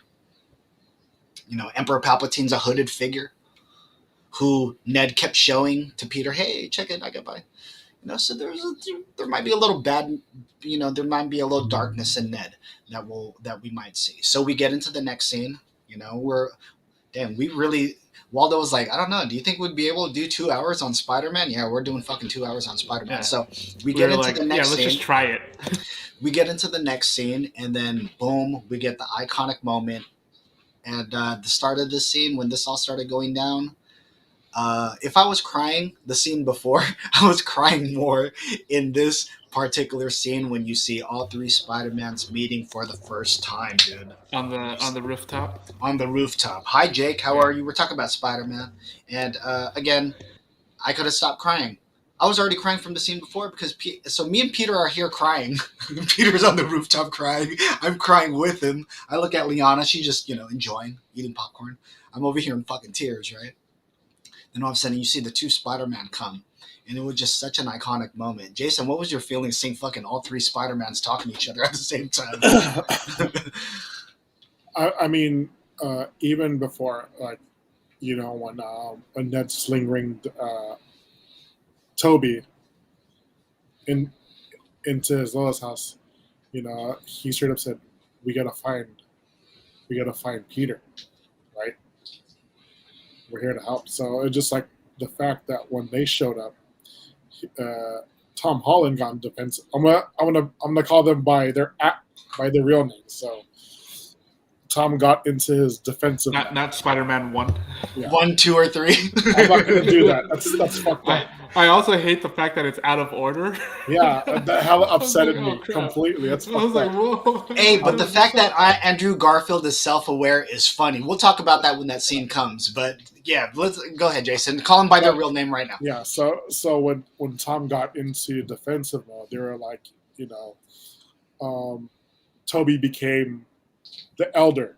Like, he was a matured one. Like, they started talking about this and that, and then when Tom started to say, he was going to say like something about Acme, and then Toby brought up his Uncle Ben and saying, with great power comes great responsibility. That was. And then his mind was like, what? Like, where did you hear that? And then he's all, my Uncle Ben said it to me before. And Andrew said it too, right? Yeah. Andrew said the same thing. He's like, Uncle Ben said that. Yeah. So it's just the fact that it's hella crazy to the point where, that scene got me really emotional because Tom couldn't save his Aunt May. Andrew couldn't save Gwen. Toby couldn't save Uncle Ben. So it's just like, it's hella crazy. Well, Andrew could not save Gwen or Captain Stacy, so like that's pretty nuts right there already for him. So it's. Oh, Ninja, we can't hear you. I think you muted yourself. Oh, sorry. Yeah, the fact that he basically his legacy is I couldn't save anybody. Yeah, it's kind of messed but up. also, I think the scary thing about that was he said I stopped pulling my punches. So he was possibly killing people. He was possibly killing. Yeah. criminals, which took him to such a dark place Mhm. that you wouldn't think would take him. But I love that it took him to a dark place. It gave the character so much depth and weight. Right. Yeah. You know, with him saying, "Hey," because if you watch the ending of Spider-Man, Amazing Spider-Man 2, where he's about to hit the Rhino, you know what I mean? He only went back out because he started feeling better about himself. Like, hey, they need me out there. I'm gonna be out there. You know what I mean? So then when you find out, like, hey, it got worse from there, that's kind of sad. But I Yeah. love how Yeah. Toby also was like, yo, well, he says it later on, but he's like, hey, hang in there. You know what I Yeah. mean? You're amazing. You're amazing. Oh, we'll get into all that stuff too. But Joe Boss was saying that the parallels got me hella emotional for all three of those characters, even though we know their journeys and all that stuff. To see their parallel lives side by side was just never been done in a movie. When's the last time you've seen? Comic books are one of the greatest mediums ever. You know what I mean? For us to be able to tell stories like this. So, any other stick out moments from this particular scene where, they're comforting Peter and they're telling him, hey, it'll be okay and all that stuff. We just got to work together. Yeah. Any last words before we get into the really nerdy scene next? Yeah, I think really I think it's really good that he basically has someone on his level that he can talk to, right? I mean, not necessarily like peers, but basically he can talk to himself and figure and like learn from these guys, right? Like they've obviously have been through a lot, the two of them, and they have a lot more experience. They've gone through a lot of tragedy as well. So the fact that he basically had a therapy session with himself was actually really cool. Like, Yeah. because obviously, like right at this moment, who can he turn to that can basically help him through this, right? MJ and Ned, as awesome as they are not equipped for this. Yeah. Doctor Strange is in the mirror dimension. The rest of the Avengers are off doing their own thing, or dead. So who can he turn to? I mean, what's he gonna do? He's gonna call, Falcon or Winter Soldier, be like, "Yo, what's up?" You really can't do that. So having these people who basically help him structure his life, right? Because he's still obviously a kid. He still needs the structure. He still needs to learn his boundaries and his limitations and his emotional state. Having these guys coming in and basically helping to also ground him was a very, I mean, as awesome as it is to see three Spider-Mans on it, I think the actual purpose of having someone to talk to about the stuff that he's going through is another one of those key moments, key scenes that again helps shape who he wants to be as a superhero. Because he kind of already sees the end game from these guys, right? These two are established. They've been, They've been, web slinging for a while. So he gets to see how they deal with it, and they have, so much more experience to pass on. And I thought that was a really nice touch for them to kind of have that moment together. Which leads us into the next scene, which is one of the nerdiest fucking scenes ever. You get to see three Peter Parkers in the Favorite fucking scene, lab. man. It's my favorite Three part. So Peter good. Parkers. The meme that we wanted all of a sudden came true, right? The Yeah. pointing Spider-Man meme, which when Yeah. Ned was Yeah. like, "Hey Peter," then all of them look up and all Yeah. that stuff. Guys, what were your let's start with Jason first, and then we'll get to Waldo. Or we could, just go back and forth. But what were your standout moments from this scene? For me, in particular, it was just the camaraderie of seeing Toby and Andrew saying, "Hey, things will get better." I had an MJ too, and not only that, but it's just the beginning of the part where I think Andrew was like, "Oh, I got that. I can do that right Mhm. away." And then he's like, Yeah. "All right, I'll come up with a formula. I'll be over here." I just loved how these guys got together. Jay, you said it was your favorite scene. What were your favorite aspects of the scene? It's just the fact that it got like super scientifically nerdy. That like that already made my day right there. Just like just all three Peters coming together to complete what Tom was trying to complete in the beginning. So I thought that was pretty awesome. And the fact that this is where the net where was it Andrew talking to Ned, or was it Toby, or was it both of them? No, I think it was Toby, right? Yeah, Toby was Toby. basically telling him about my best friend. Yeah, my best friend. My best friend Harry turned into a bad guy. Yeah, but at the end became his friend again. So it's just. But I have a different theory for that. I'll tell it at the end of the once we're done with this breakdown. I'll tell you my theory about Ned. So, but yeah, I mean it's just the fact that that got brought up, and then Ned walking over to Tom and says like I won't turn on you. I'm your best friend or some shit like that. That's all crazy. So just some crazy shit like that going down. But yeah, I mean. Just that nerdy scientific stuff, like the hell it got me going. Like it's like, man, it's cool.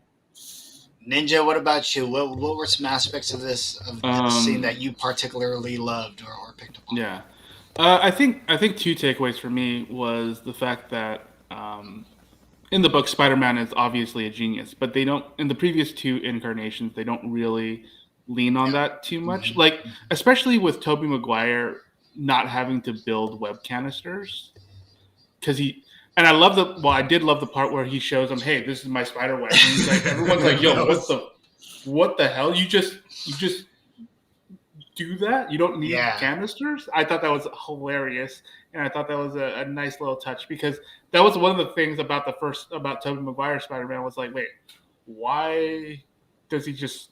That's so weird.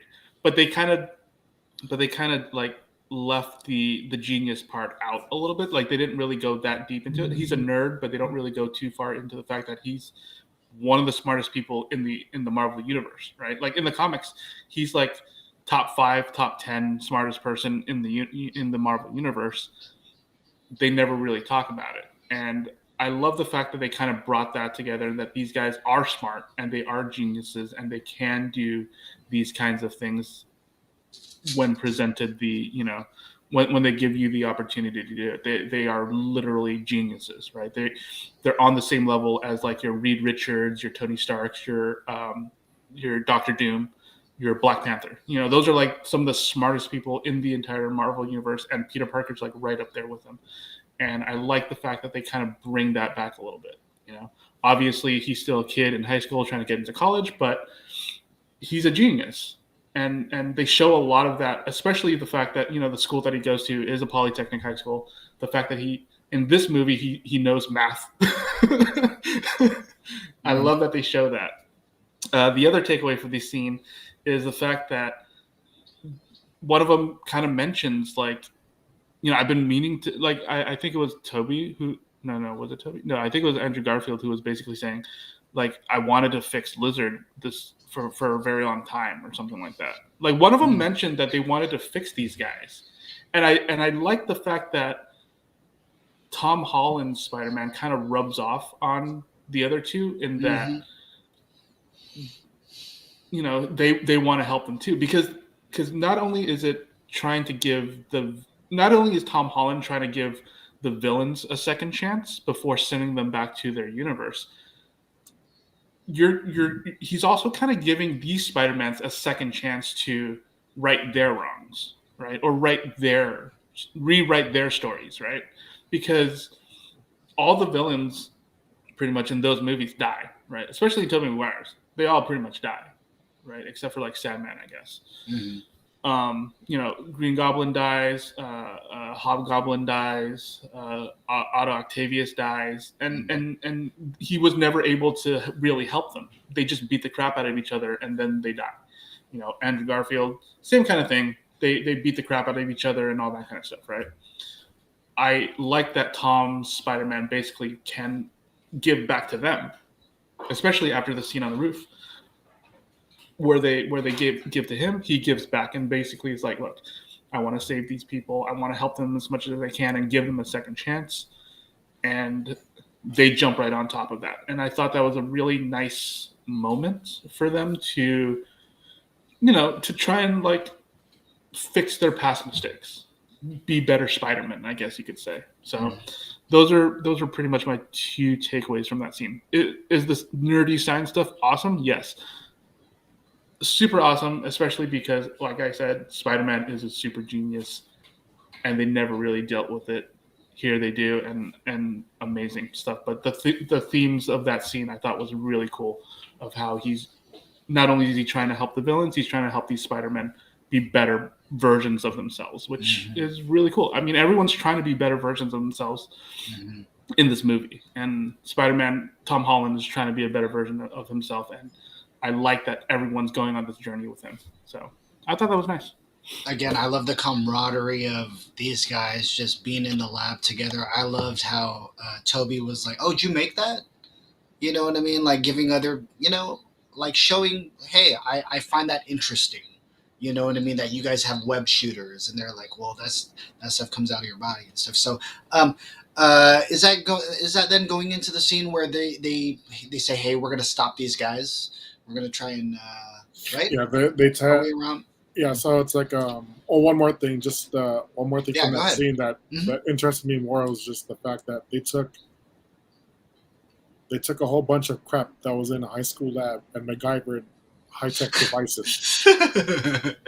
Genius, right? Geniuses. Yeah, they're geniuses, like, dude. It's They're like geniuses. The canister for the lizard was a fucking blowtorch canister, so it was just yeah. just the fact Their that combined IQ is like 1,000, so yeah, I think it's fine. It's amazing, to take everyday household items and put a MacGyver aspect into that one scene. So that's pretty cool for me. I wish I was wearing my MacGyver T-shirt that night, but I didn't. So, but it's okay. It's okay. I'm okay with that. But just the aspect of me being able to see that, I thought that was an Easter egg for MacGyver, but at the same time, it's just like that reminded me of stuff like that. Like the smartest three guys in that room MacGyvered shit to help normalize these villains back into their normal society. So that's pretty cool. But then of course, leading into the scene of when Tom Holland gets onto social media, onto the Daily Bugle's little podcast stream. I love that. I loved how they kind of current Jason, right? They instead of doing because first of all, shout out to Marcus Devil May Cry, who's been with us the whole time. He had mentioned earlier when we were talking about the Furious Five or the Sinister Six. He's like, well, if you think about it, JJ was a Spider-Man villain, so he could be counted as number 6. I love how he caught that real quick. But shout out to the Filipino Rambo who's in the house. Musta Rambo, how are you, pare? We're just talking about Spider-Man No Way Home. We're going through the whole movie, so now we're at the part, I believe, is when all 3 Spider-Mans now are we going to go against, right? We're going to go and stop these guys now, right? Before they go stop the guys, though, there are some little moments that they have there. And I see Jason smiling already because he knows what I'm talking about. These guys are getting ready now to fight the villains, yet they have little interactions with each other. They're waiting for, I believe, no, they're not really waiting. They're just kind of scouting and they're just waiting their time. So before they move into action, again, they're still getting to learn each other and know each other. One aspect of the scene that I really, really liked is Tobey Maguire working on his back. If you guys remember in part 2, he lost confidence. Remember? Lost confidence. Didn't know if he could be Spider-Man, or he had doubts on himself, and he started going through mental issues, anxiety and all that stuff. There's this one part though where he tries to get his mojo back, and he screams. Tobey Maguire runs off the building. I'm back. Instead, falls to the street and says, "My back, my back." Yeah.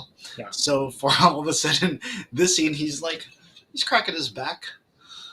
And he couldn't. So Toby's, or what's his name? Andrew's like, "Oh, let me help you out." Andrew has to help him out. Yeah. And that also took me back to the first time somebody cracked my back like that was in middle school. I didn't know you could ever get your back cracked like that. Shout out to my best friend Billy Doctor, who I talked to today. You know what I mean? But shout out to Billy. He's the first one to ever crack my back like that.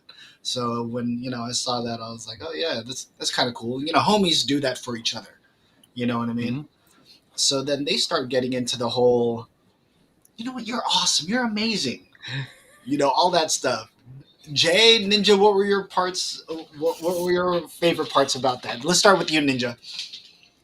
Um, I mean, again, yeah, I think we keep talking about it, but I love the fact that they just kind of fall into this whole thing. I mean, they don't have brothers, right? Like they grew up as only children, but Which, seeing them which kind doesn't of really get brought up a lot, actually. The guy is an only right, child, man. yeah, he's an only child, and then you have these three guys hanging out like they're brothers, supporting each other and helping each other out, and just really really just just bringing them up, especially Garfield's Spider-Man, right? Like Mhm. he's so down on himself, and everyone's like, no, you're awesome, you're amazing, you're a great guy, just jazzing him up and stuff. And I thought that was really fun, and I think it's nice to have that little bit of character moment before the big ending, right? And it's a nice little tension breaker.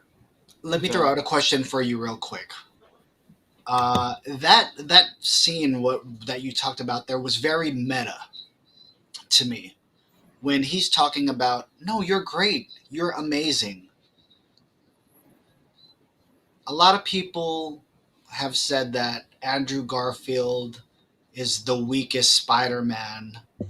yeah, Before this movie came out. sure, Before yeah, this yeah, movie yeah. came out, Mhm. they were saying that Andrew Garfield was the weakest Spider-Man of them all. A lot of people were kind of panned and shitted on the movies that he Yeah. did, So it is kind of cool to see him getting this love now, but Yeah. it's very meta to see all I that mean, he only has two self-awareness. movies. He only has two Correct. movies. Everyone else has three movies. So, Correct. All I'm saying is that this conversation that they're having of, no, you're great, you're amazing, it's so meta because even yeah. Andrew Garfield is self-aware that he's not the one. Remember when he says, I'm gonna call you Spider-Man 1, 2, or 3, he says, I'm Spider-Man number 3. Like he knows, like he's last on the list. So to come out of this movie, and I'm not gonna lie, you guys out there, I don't know how. I should go and check the receipts from like whenever those movies came out and see if y'all really like fucking Andrew Garfield like that. But all I'm saying is, after this movie, everyone would just talk about Andrew Garfield's my favorite Spider-Man of all time, this and that. And I'm calling bullshit on that because y'all was not fucking praising that man when those movies Yeah, were out. exactly. You know what I mean? So, um, I yeah. honestly. I'm sorry. Go ahead. No, go ahead, Ninja. Go ahead. Okay. Yeah. I remember basically my review of his movie when I first watched the Andrew Garfield Spider-Man. Basically, I was like, I liked his Spider-Man better. I like his Peter Parker better, I feel like. Because one of the key things about Spider-Man is that he's always bantering with people, and I felt like he captured that moment a lot better. I felt like, so I actually He had really the better liked the trash Spider-Man. talk. Yeah, Right? I Yeah. literally I was like, oh wow, Andrew Garfield's actually really good. And if the Tobey Maguire movies had never come up, or if it wasn't like 5 years prior, where the third movie came out, because it was a really quick in between. I felt like Yeah. between Tobey and Andrew's Spider-Man. I feel like if that wasn't so recent, I think people would have been like, oh, this is an amazing Spider-Man movie. But because the Tobey stuff had come out, and the third one was not very good, I think there was a lot of people who were kind of projecting that onto the Garfield Spider-Mans. I honestly thought that movie was a better Spider-Man movie, a better first movie than Tobey's first movie. Mm. I legit thought that. I mean, I don't know if I have any recordings on that, but I remember telling people that I actually really liked this one better. But I didn't think I thought the movie was fine in general, but I thought his Spider-Man, his Peter Parker, was better overall. I remember saying that to people. So if people want to pull up receipts, go ahead. I don't know if I post that. I don't know if I posted that anywhere, but I'm Oh, by the way, I wasn't talking about you guys. I was talking about just folks people. on my No, feed. no, Yeah. No, yeah. Folks on my For feed, I was like, man, y'all weren't loving fucking Andrew like that. You know, y'all were shitting for on Andrew. sure. Yeah, Jay, what were you feeling when you saw these three guys like nerd? I think I think more Andrew and Toby had a conversation um, while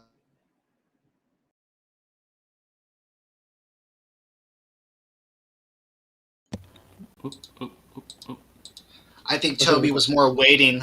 I think Toby was more waiting, or not Toby. I think Tom was more waiting to see what was going to go down while Andrew and Toby were having that conversation. But Jay, yeah, how do you feel about that scene? Again, we get to nerd out a couple more times before they go into battle. So, Yeah. how do you feel about the scene? So just the fact that you bringing up Toby number 2, Spider-Man number 2 with his back, right? and the fact that he's using the railing to stretch his back Yes, before having his back cracked by Andrew. some old man shit. Yeah, so just hella funny. It's like you're like on one screen you're watching 3 generations of Spider-Man. Mhm. So you're looking at Toby as the 40-year-old grizzled vet. Andrew coming into his 30s, like he's in his 30s, like trying to deal with his mental health. I'll call it that because that's what you see. And then you come with a young adolescent Tom, who's, I should say this because on YouTube they show those masterclass commercials on YouTube. When you get the ad sometimes. Mhm. So this is his master episode, or this episode 3. I'll call it episode 3 as his masterclass of how to be a hero from the other 2. So this is his masterclass. I'm trying to learn how to work together. Oh, but Jay, I Yeah. do want to point out though, he did have the one thing that those other Spider-Man didn't. Working as a team. And also So- being in a fucking war, like seeing his New York put in the perspective of all the other ones. It's like, damn, okay, so in Toby's world, there is no Stark. Yeah, No It's Stark, it's no Osborn. Avengers. Yeah. It's it's Osborn. Osborn. And the closest thing he has to a big ass battle was Venom and Sandman. That was one of the biggest battles he had there. And then for Andrew, it was Oh yeah, when Andrew says, "I want to fight an alien," right? yeah, He's it's like, hella "Oh, funny. I So want to fight an alien." it's hella crazy to hear, like, when they're talking about their own war stories. It's like it's hella funny, and then the whole and then- Avengers thing. yeah, right? then- yeah. and then Yeah, Tom- it's true that Tom, Toby, and Andrew finding out that Tom has been in fucking outer space. That shit was hella Space, funny yeah. to me. Yeah. Oh, he's like, "You've been in Yeah. space." Yeah, when they Yeah, summarize yeah. the entire time, Tom Holland's been in MCU, it's like, dude, it's pretty wild. Like the invasion, fighting Captain America, fighting a purple dude, going to space, getting dusted. If you think about Tom Holland's journey through all the MC, it's wild how much Yeah. stuff that he's gone through. Yeah. It's He insanity. died. He died. He blipped died. out. He got blipped. He got blipped. Instead of being 18, he should be like in his 20s already, but he's not. It's hella crazy to think about that. Ninja, something that we talk about on the hub a lot, and something that we talk about that we hate, is the third act of movies. Did this survive your third act standards of like, oh, that was a pretty decent third act? You know what I mean? Because I want to yes, and the reason why is because this is also the third movie, right? And I feel like it's been properly ramped up to basically have. I mean, you're fighting you have 3 Spider-Mans fighting 5 villains, right? It's properly big enough for the end of a trilogy, and that's why I'm not sitting here going, this really killed it, because it's been building to this moment, you know. Mm-hmm. Most of the time when I complain about a third act, I feel like it's unearned, you know, and I think a lot of people will complain about movies that have an unearned third act. Like, I can just tell you right now, like, why I don't like the third act of the Man of Steel is because I feel like it's unearned. You know, you didn't have like you're destroying Metropolis in your first movie, whereas Spider-Man basically had to sit through like all these other things going on before he gets to this part where they're fighting. We also didn't talk about the Statue of Liberty, but yeah, they're fighting on top of the Statue of Liberty. That's fucking insane too. Who designed that too, right? Like, who okayed that, right? Who Honestly, okayed that? If it was here, I would be like, no, let's not do that. That seems really crass and really like gross to me. But either way, I wasn't really a fan of. I mean, Lady Liberty holding a fucking shield like that. I didn't know the how to Captain feel America about shield. That. Yeah, I am not a fan. I'm glad that it got destroyed because I am not a fan of that. That seems really like gross to me. Like you're desecrating 2 things at the same time is what it feels like. Yes. But yeah, that's why I feel like this one has been earned. What was the fight in the first Spider-Man movie? What does he do? Oh, he fights the Vulture. It's just him and the Vulture, just one on one. You know, that's the third act, and that fight had as much action as much action as emotion, right? Because he's fighting this person that is the father of this girl that he really likes, right? And that was the first time that he really has to like think about the sacrifice that he has to make. He's basically screwing over his crush's family life. He did that, right? And what was the second movie? He's fighting Mysterio in like another country. Obviously, no one cares about other countries in America, so it's fine. but he's also fighting Mysterio, and that fight also is not just a slugfest. He's also fighting illusions. He's fighting his worst fears. He has to also fight against fake news. You know, he doesn't know it at the time, obviously, but you have all these beats that kind of fit with what the third act should be, and this one is a culmination of all of that. So it's amazing. It's a culmination it's a culmination of 8 movies essentially, right? Your Toby movies, your Andrew movies, and the Tom movies. It's a culmination of those. It's a culmination of those 3 franchises. It's a culmination of Tom Holland's journey from Civil War to now. And basically it's just a long walk to get here, and that's why I don't feel like this third act is diminished in any way, because it really feels because it's important to the character, it's important to what's going on, because the ultimate goal is to not beat them, it's to help them, and I think that's why it's such a good ending. The action is amazing, obviously, but what are the stakes behind that? It's not to save the world necessarily, right? Because these guys aren't going to be destroying the world. The stakes are not that high. It's to save these people's lives. It's to basically save their souls, you know? And I think that's really, and I think that's still it's very nice and fitting way to end this movie and this entire 15 plus year journey of Spider-Man in live action. So I know it sounds really grandiose when I put it that way, but that's it totally makes sense. You know, it totally makes sense. You know, you're building up to and you're saying we want to go to third acts where we feel like we earned it and it's warranted. Where it makes sense. For Tom's mind state, he's like, hey, I'm going after the Goblin and I'm gonna stop everything else. Where the other 2 Spider-Mans is like, yo, we're behind you, but we're also don't want to, we're trying to help out the greater cause here and stuff. Yeah, the bigger picture. Yeah, we did talk about though, and we might have skipped this, but there was a callback to they trapped. I believe Ned used his Filipino mumbo jumbo magic again, and he trapped Doctor Strange somewhere where. Well, did he say No, he he was, brought so or he brought him back? yeah, he Because brought he him was back. falling, or no, he wasn't falling. That it was a callback to Loki, because you know how Loki was falling for like hella hours when he was trapped somewhere. It's like I've been falling now for 15 hours. What's his name was like I've been something for 30 minutes. You know what I mean, Doctor Strange. So all of a sudden, Doctor Strange comes back and he's coming out to because the world is now shattering, right?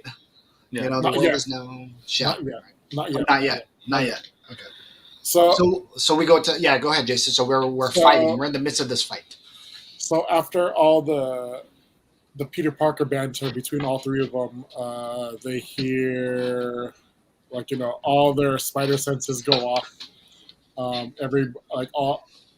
Pretty much every villain shows up, and they're not working cohesively. So that's what's pretty crazy. So then they had to rethink the strategy, and then Tom says, let's get this together. I worked with the team. He started numbering, each other, and then he One, two, started three. working. Yeah, they started working as a team, and then which was very fantastic, actually. Which was very they were all working together. It was just hella crazy.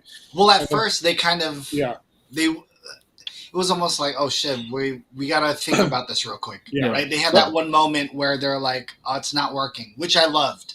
So Because it showed a little bit of realness, like, hey, Yeah. we've never worked together.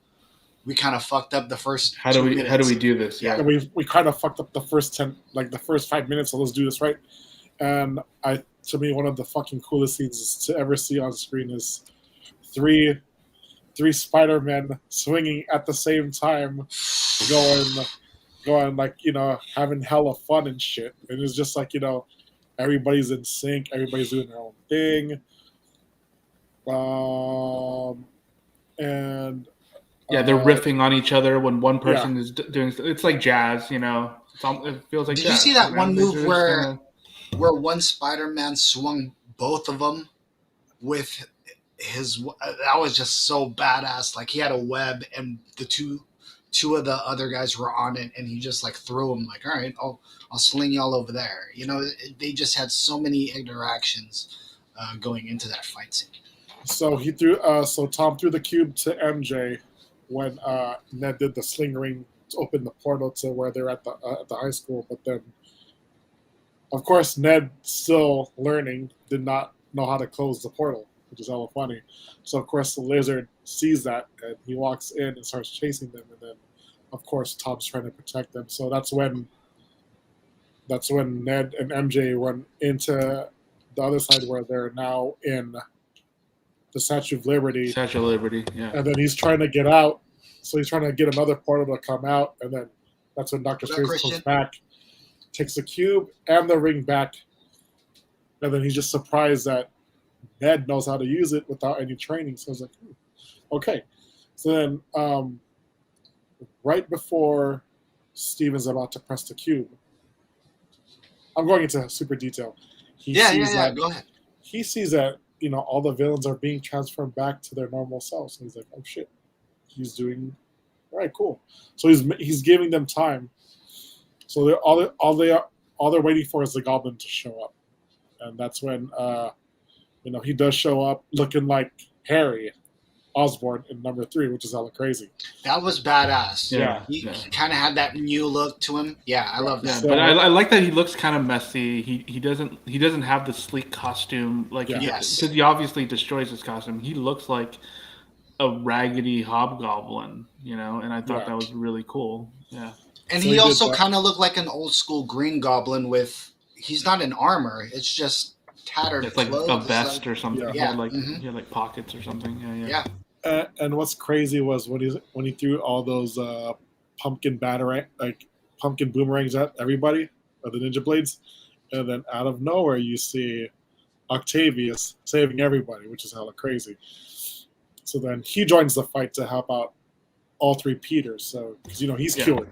he Yeah. can do whatever he wants. He's helping out. Because all he ever wanted was hold the power of the sun in his hands. Yeah, in his hand. That's it. He's a scientist. Power He's in not a the villain. sun. He's a scientist. Which he did when they were getting cured, because he was the closest thing to it was the arc reactor and supposedly Yup. Happy's. So Yep. I'm bringing that back because we didn't get to talk about the fact that what they were using for the machine for the cure was the arc reactor from Tony. Yeah. So Tony's the presence Fabricator- will and the fabricator and all Yeah. that. Yeah. Tony's presence will always be around, Within- which is yeah. so awesome. I mean, we saw it in Hawkeye, we saw it in Spider-Man, so it's cool to see his legacy kind of live on until we get into the new Iron Man stuff, which is going to be happening soon too. and the Armor fact that Wars, yeah. this was one of the coolest things I've ever seen, and what I thought was going to happen did happen. So Electro showed up, strapped up to an endless supply of power. So on not directly in the middle. Wait, was it directly in the middle of his chest, or was it like a little No, bit? it was like right here. Toward the right. Yeah, it was on near his shoulder. Yeah, on the He pad. had the arc reactor strapped to his body, and dude, he had an endless amount of energy. That was like one of the most awesomest shits I could ever see. It was just like kind of His crazy, right? mask. He had the Yeah. mask show.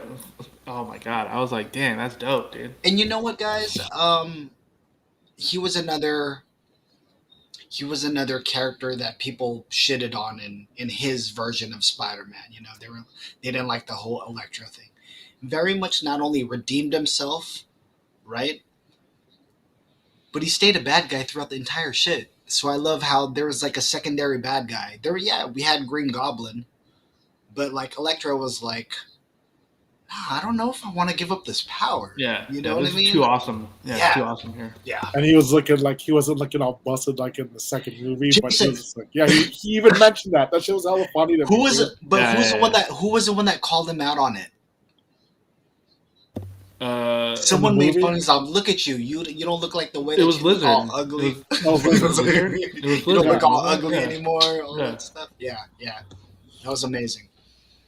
So like he's like,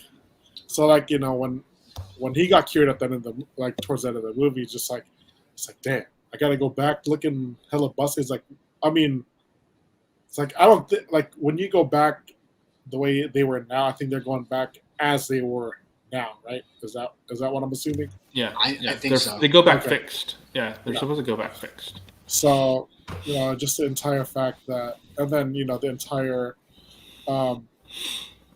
try to when he was about to push the button, they're waiting for Goblin to show up so they could cure him, and then Goblin steals the box to get it back, but then of course he leaves a present inside the cube, Which was, I thought, awesome because I don't know, it's just so. Yeah. It's very villainous. Like, oh shit, Yeah. he had it in the cube. All Yeah. chaos. Yeah. Super chaos. Yeah. So, in What If, remember when they trapped Ultron. Ultron, or not Ultron, but Killmonger and Killmonger, Ultron, and Doctor Strange. Strange Supreme. Strange Supreme trapped both of them inside that glass Yeah. ball. Uh-huh. So it was Killmonger and whatever his face, the German guy. Zola. Arnim Zima? Zola. Oh, Zola. Zola. Arnim Zola. Yeah. Arnim all- Zola. Yeah. So when they trapped him with the thing, so I was like, oh, they trapped. So he did the same thing with that spell he fucked up. And when that broke, I was like, damn, if that broke, then that glass ball can break with Killmonger and Iron Zola in it too. So I'm just like, damn, that'd be some crazy ass shit. Yeah, I So- mean, maybe that happens. Yeah. I mean, Maybe we can that talk about happens. the Maybe- maybe it next trailer. We Yeah. can talk Season about 2? the strange Yeah, when we strange get- trailer if you want to get into So I that. mean, just the fact that when he blew up the pumpkin bomb in that cube, and then everything went to shit. That's when you see all those rifts fucking opening, and that's when all the crazy shit starts going down. So, everybody's cured. They're trying to figure out how to. And then, they're still trying to fight Goblin at the same time, but Doctor Strange is struggling to keep all the rifts closed. So it's just.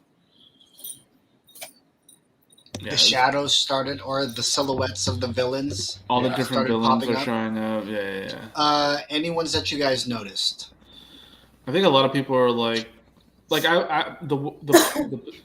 seats that I had weren't really great, so I couldn't really see everybody. But I was looking at it, and people were like, "Oh, I think that was Craven or whatnot," you know. So I think some people saw that there was a Rhino was in there as well. So yeah, just a bunch of random different Spidey villains all over. Okay, so while that is open, and I know their silhouettes had showed up. I mean, what? There's a possibility they might have came through already, right? Yeah, maybe. You know, maybe. Mhm. We are getting a Craven movie, by the way, Yeah. starring Yeah. the guy that played Quicksilver. Quicksilver. Yeah, Aaron Taylor Johnson. Yeah. There you go, from Kick-Ass. So, kind of that's kind of different, right? That you got to play Quicksilver, and now you're dead. Yet we brought in a variant of yours from the Yeah. Fox movies, right? Mhm. Who was it a variant, or we don't know, right? No. Oh yeah, Was yeah. that He might be a variant, but he was an actor in WandaVision at least. you know, so the fact that we have all these different possibilities is very, very cool. You know, Yeah. so going into the ending though, right? You know, Mhm. well, we already see. Did you? I was gonna say we were able to get 2 hours out of Oh, this we motherfucking shit. definitely got 2 hours. And I think we're running. I think we're running a long time with the movie, Yeah. because we're at 2:10 right now. So Jason, we're at the very last scene. This is where is he having the confrontation now with Norman?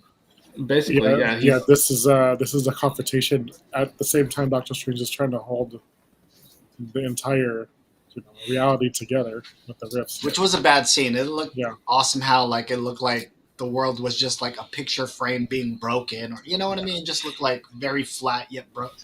Kind of cool. I love the way they It did looked it. crazy. So Yeah. we get to that point to where they're fighting on top of the broken Captain America shield that was supposed to be attached to. So even before, even when the Statue of Liberty, when the cube broke, this got to me big time. This made me very emotional too. Another emotional point in the movie. Tom couldn't save MJ. Oh. And the Andrew Garfield, like him, shit. And then he got to do what he couldn't do with Gwen. He got to save MJ. Sure. Yeah, I cried one last time there Yeah. too. I remember the tears, especially when he landed, right? When he landed, and there was a callback too because he didn't try to web her, right? He made sure to catch her. Yeah. He didn't want to do what happened last time. What he did, yeah. I remember in the first movie, or in that Amazing Spider-Man #2. I saw that actually with Steve in the theater, and I remember when Gwen hit the floor. Right when Gwen hit the floor, I remember me and Steve were the only ones we were hella loud when that happened. We're like, no! We literally screamed no at the thing when that happened. So it played with that emotion when all of a sudden Jason, as soon as Andrew jumps out, I was like, oh fuck no, don't. Even though they probably wouldn't, that would be so fucked up if they were to do it to that character again for the second time. It's a possibility. It's a possibility, right? He's a superhero, so the fact that he was able to catch her, man, Jason, I got emotional too, dude. I was crying a lot. That got me hard because it's like, damn, he did what he finally had to do. I think that's what brought him back. Yes. That was his redemption right there. That was his redemption. Yeah. He got to do that. Not for his Gwen, but for someone's MJ. So it's just heavy, heavy stuff. That got to me. So it's just and then, so I was going to say this for the end, but after we did it. So my theory with Ned, because me and Joe were talking about this, because she was explaining it to me, and I was like, okay, I get that. He could be not as a villain, but Doctor Strange's heir apparent protege to the end. to becoming the new Sorcerer Supreme? Maybe, but the thing is, Doctor Strange is not the current Yeah, it's Sorcerer it's Supreme. Wong. So... It's Wong. so... Technicality, it's Wong. It has to be Wong. Yeah, but I'm just saying he's like, if done right with what they've explained throughout the entire movie of his family having magic, he could have been his family lineage could have been part of Kamartaj with the sorcerer, right? I'm just saying. I would like it more that he's a Filipino mumbo Yeah. jumbo black magic guy. I'd rather have that shit. You know what I mean? But I'm just saying that Yeah. it could lead into that way of him becoming a sorcerer from Kamartaj. Or maybe it could lead into something like Or a parent's Baron Mordo. So it could lead either way. I don't know about Ninja, maybe. you got a theory? I'd like to share my I theory. mean, not really a theory, but I mean, they are planning on opening up a lot more in terms of like Marvel stuff. Maybe they'll start opening up like the city of Kunlun and all the different cities that are involved with Kunlun, because they have a tournament every like 10 years or something, right? With all these different factions that fight each other. Maybe his family's from something along those lines.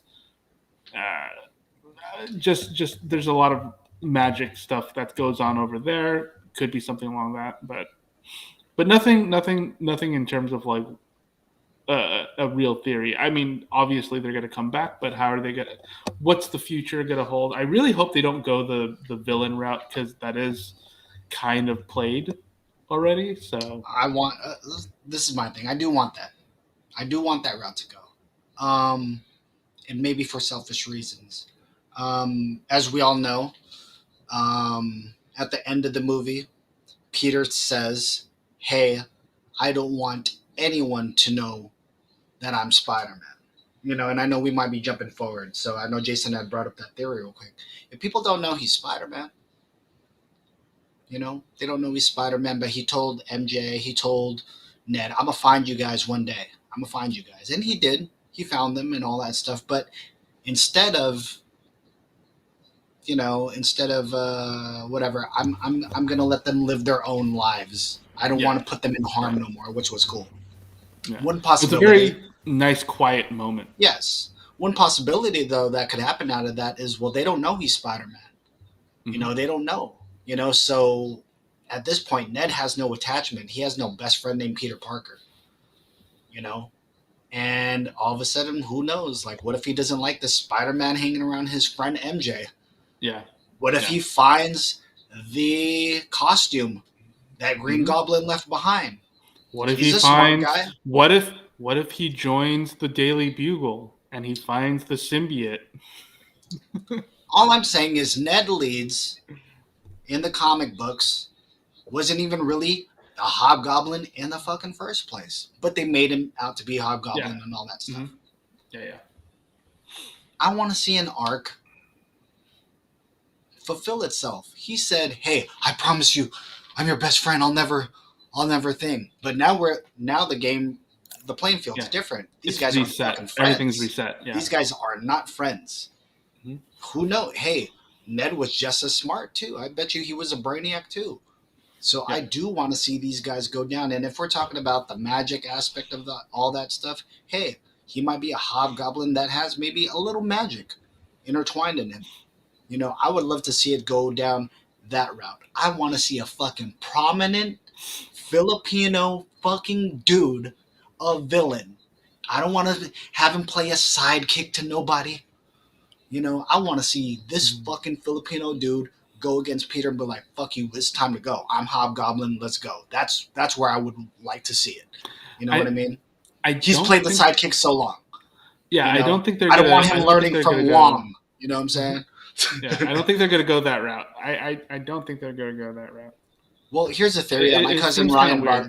Here's a theory that my cousin Ryan brought up the other day. He's like, "Yo, since they did that whole thing, I think Spider-Man's completely wiped out. We're not going to ever see Spider-Man no more. There's not going to be any more Spider-Man movies." Yeah, there's a Spider-Man 4 being actively developed right now. And so I was like, it's Ryan, I think completely you're bullshit. tripping. He's like, well, usually at Bullshit. the end of the movie they would say Spider-Man will be returning here. Instead, we got a dumb Doctor Strange trailer. I'm like, damn, a dumb Doctor Strange trailer. You're not the Ryan I know. What the fuck is going on now? You know what I mean? So I think we'll see him again. I think the game will just be a different thing. We're back.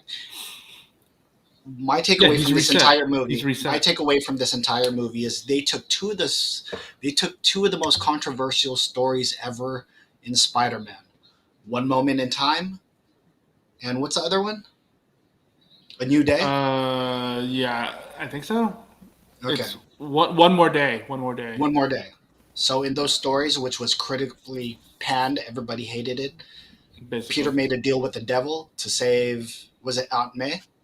To save Aunt May. Yeah. Made a deal with the devil, aka Mephisto, I think, whatever. Yeah. Hey, I don't want anyone to know that I'm Spider-Man, or I'm also going to sacrifice me and MJ's relationship, right? Relationship, Make him be Mephisto alive. wants your love. Yeah, Mephisto wants your love. So Correctly. they get divorced or some shit. It's so stupid. And also One Moment in Time, which was one of the more recent ones, where wasn't that a kind of played on the whole reset of like, hey, I don't want people knowing who I am or something like that. So they something like that, yeah. Oh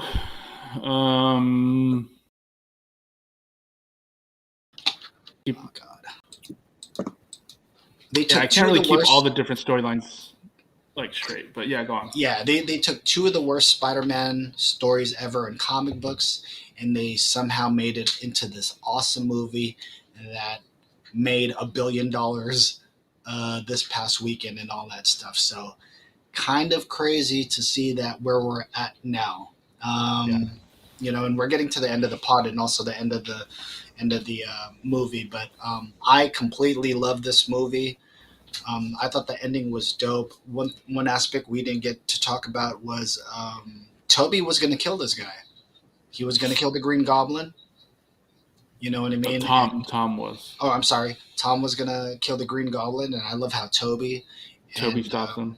And gets stabbed. Toby and Andrew, they both stop him because they were like, "Hey, this is the right thing." But he also gets stabbed too, so I thought we were gonna lose Toby there. Yeah.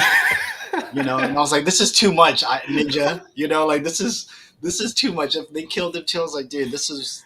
Although that would have been I would have been okay with that also if he had died. I think so too, but I like that they swerved us again. Yes, and was like, "No, we're just trolling. He's good. He's fine. He's Spider-Man. He can take a stabbing."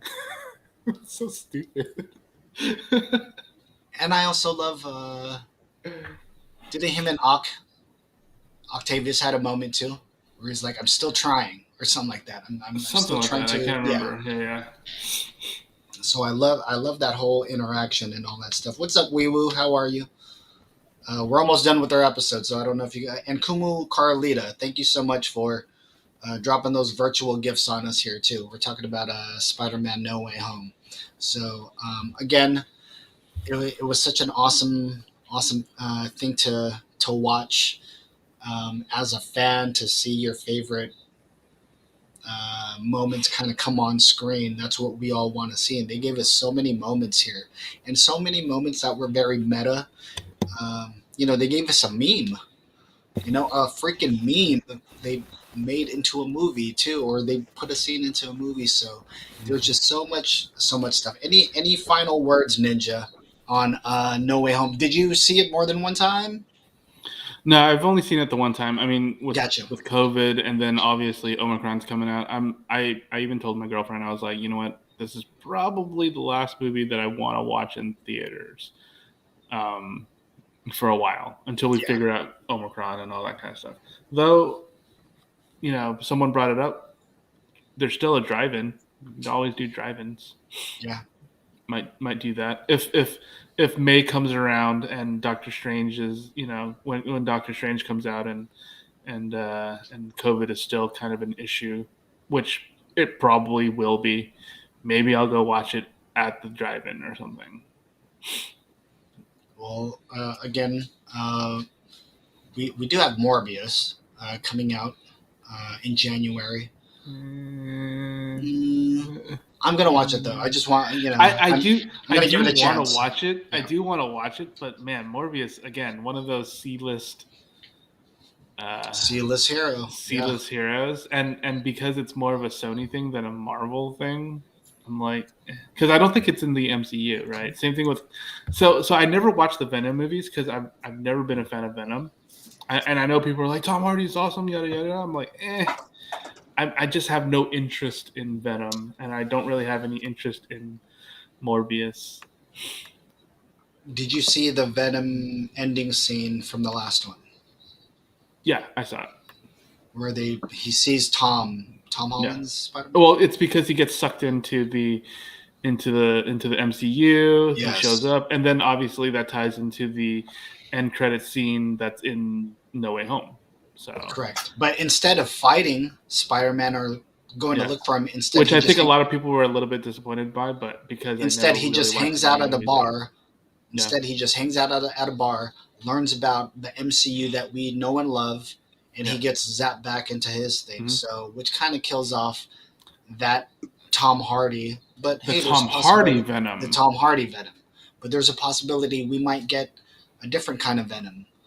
I've read fans want Flash to do his Flash Thompson. Yeah, his Flash Thompson do his version of Venom on screen. I don't know if I really like the Flash Thompson in the MCU. You know what I mean? So yeah, because the Flash in the comics was like an ex-soldier when he gets the Venom suit, and so he becomes an agent of S.H.I.E.L.D., right? Something like that. Well, he becomes agent of Venom or something. Became some weird like that. Or But he's called Agent Venom. Yeah, he's called Agent Venom or something like that. Yeah. So I mean that's cool, but yeah, I don't see him unless he all of a sudden rich kid joins the military and becomes a fucking secret agent, or he joins S.H.I.E.L.D. and becomes a secret agent or something like that. I don't really see that happening. It doesn't make any sense to me. Honestly, maybe the bartender becomes the next Venom. I mean, that's where we last see it, right? So I would just love to see a true to life. I would just love to see a true to life showdown between Venom and Spider-Man. No matter where it is, I just want to see it already, where it's not a whole bunch of, because the last Venom that we got was just. They really shitted on that. They shit the bed on that one. So. The Topher Grace Venom. Yeah. Hopefully we get a better one. Yeah, and I think the reason do a better why, story. And I think the reason why they chose Topher Grace is because they wanted a complete opposite of, say, a Tobey Maguire, as far as like look wise. I think that's why they went with an opposite. They kind of look the same. What are you talking about? Well, see, that's the thing. Opposite, but the same. You know what I mean? They didn't want to give him a hulking, commando-looking Brock Lesnar-looking Venom. I mean, shit. Fucking, Brock Lesnar looked like how Eddie Brock was drawn in the comic books. You know what I'm saying? Yeah. Mm-hmm. Yeah. That's why when they chose Tom Hardy, I was like, okay, that's cool. I'm with that. That's why in the other one, they gave him like an opposite. It was almost like a mirror image. They were the same yet different. It's like. It's like, dang, one nerdy guy to fight another nerdy guy. I'm not really feeling that. You know what I mean? So it was kind of weird. Yeah, it did make sense. Like for the Tobey Maguire Spider-Man, I always thought Topher Grace should have been Peter Parker. Because that dude has a mouth. Yeah. Dude has a mouth. Topher Grace has a fucking mouth. I felt like he should have been the Spider-Man instead of Venom. It doesn't make sense to me. He would make a good Peter Parker. He actually looks like Peter Parker. Bestie, what's the name of that one show that Topher Grace is in? That 70s show. No. We're the one that it's in the Bay Area. Yeah, they're like Niners fans. I don't know if you guys have ever watched that shit, but there's this one part where they go and he meets Jerry Rice, and he doesn't even know he's a 49er legend, and he's wearing all this Niners shit. It's so cringy. We're like, I want to get this out of my head. What show? It's a sitcom. It's like my watch list. It's like ABC or something? I think it's on ABC, right? Is it on ABC? It's so bad, dude. Like, he goes to meet, like, Jerry Rice, and he starts schooling Jerry Rice about the 49ers, but he absolutely knows nothing about football, and it's Topher Grace. It's like, fuck, dude, this is so cringeworthy. I couldn't think. Well, maybe... Well, when Bessie finds it, she'll let us know here. Home economics. Home economics. Mm. Home economics. So if you want to see fucking white folks that live in where would they live at? Well, they grew up in Sacramento. Oh, they grew up in Sacramento. Okay. And now and they then live in the moved to Bay. Yeah, they live in the Bay. Like honestly, anywhere in the Bay would be like where rich white. But it's folk like would Topher live. Grace married to like a Latina, right? Yeah. Yeah, he's She's married Mexican. to like Latina. But just watch that one episode, guys. Is it the first Yeah. episode? No. They live in the one they with live in Niner the one? mission. Yeah, Of the first season, yeah. the Or first second season. Second season. the first episode of the second season. That's all you got to watch because that's the only episode I watch. Watch the one where he fucking meets Jerry Rice. It's so bad. You know what I mean? It's like he's trying to school the Niners on some Niners shit. I was like, oh dude, it's really bad. And he doesn't know the game at all. So there's this one part too where he has to what's that? He has a chance to kick a field goal. Jay, they do that at the games. Mm-hmm. So some guy that's never doesn't know nothing about football has on a Niners jersey. All of a sudden, he has to kick a football through the thing. It's actually pretty good. Watch that episode. I mean, to be fair, it's really hard to kick in football through the goalpost. Yes, It's really difficult. I actually told my boy Anton. Well, I think I was hella high that day. I was like, I could fucking do that. I could kick 10 yards, from 10 yards out. He's like, no, you can't. He's all, yeah, I can. So we actually went to Independence that day. We went to Independence that day. We were trying to kick fucking, field goals and stuff. Prince Chris Matt is in the house. What's up? Thank you, man, for joining us today, too. Guys, this has been an amazing episode. This is one that I've been wanting to do for such a long time. I got to nerd out with Jay Jericho and Ninja Iceberg. Sorry I didn't get to have the other guys on the show, though, today, guys. That would have been fun if we had Joffrey and also Steve. I remember calling Steve yesterday, and he was like, yeah, I'll be there, So maybe next year, guys. Maybe next year. Maybe next year. Yeah. So, Jay Jericho, Ninja Iceberg, any last words about Spider-Man No Way Home before we get up out of here? Any last words? Go watch it if you haven't seen it yet. Yeah, go watch it. And go watch it. And if you haven't seen it, I don't know why you sat through this entire episode of this show while we were literally spoiling everything for you. But hey, if that's your bag, go for it. Jason, any last words regarding No Way Home?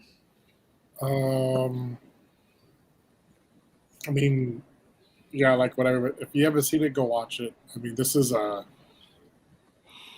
like I said at the beginning of this show, it's like this is pretty much the best Spider-Man movie you'll ever watch.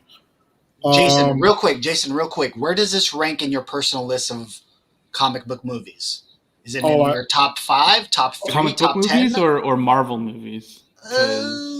Okay, fine, Marvel. See, you guys want to make it all fucking thing, so Marvel, fine. I'm just asking. Okay. It's in my top. It's in my top 3 Marvel movie for sure. It's a top 3 Marvel movie for me for sure. Man, that's damn. See, growing up, I was never. It's hella crazy to say this, but I was never really a Spider-Man fan. Same. So it's like, it's just to see it from this perspective. It to me, because I always had, I actually had Infinity War over Endgame, always, just because. Yes. Just because I think it is the better movie. Just because Thanos won, just the aspect of a villain winning at the end of the movie. That was always my bag for a comic book movie. So yes, man, because this is really tough because I had the original Iron Man as my number 1 movie, and Infinity War is number 2, and Infinity War is number 2, but No Way Home became my number 2. Wow. High up there. That's how good I thought because of the possibility of, like, of course we get the Doctor Strange and the Madness of the Multiverse, whatever, trailer, right? But in the aspect of the fact that we have the Andrew Garfield Spider-Man back to the point where we could do an endless amount of possibilities with this was just because of having Wanda part of the next Doctor Strange movie. It could lead into House of M, him having Gwen Stacy back in his life. That's going to be the real kicker if they That actually would do be it. wild. That would be wild. I would love for Andrew to come back, man. That would be so fucking badass. And as I've recommended, like probably multiple times before in previous episodes, if you have not read The House of M, that book is a mind trip, like completely mind trip, all about Wanda and the Maximoff family. It's a complete mind trip, how the way she changes reality, how the reality of everyone in the comic universe has changed. I mean, Especially mutants. yeah, especially mutants, especially like Avengers, X-Men, Fantastic Four, everything. Like whatever you could think of, it like changes the entire.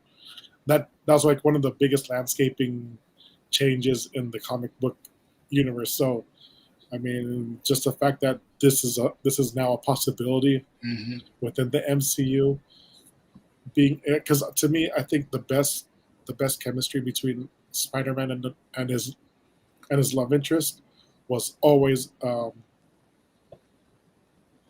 Kirsten Dunst. the Peter and Gwen. Yeah. That was the best chemistry. You said Kirsten Dunst. I'd pick and snag your teeth. No.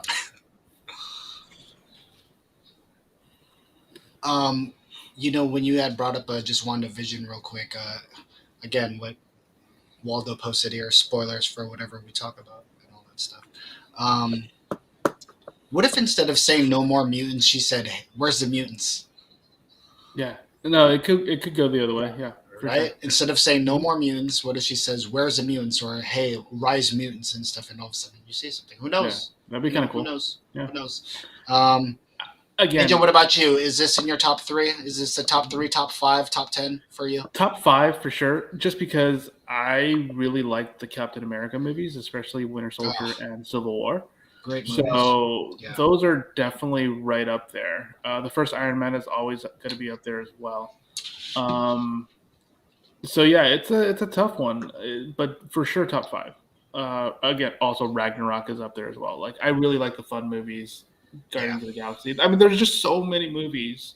They're so good, and it's really hard to slot this movie into.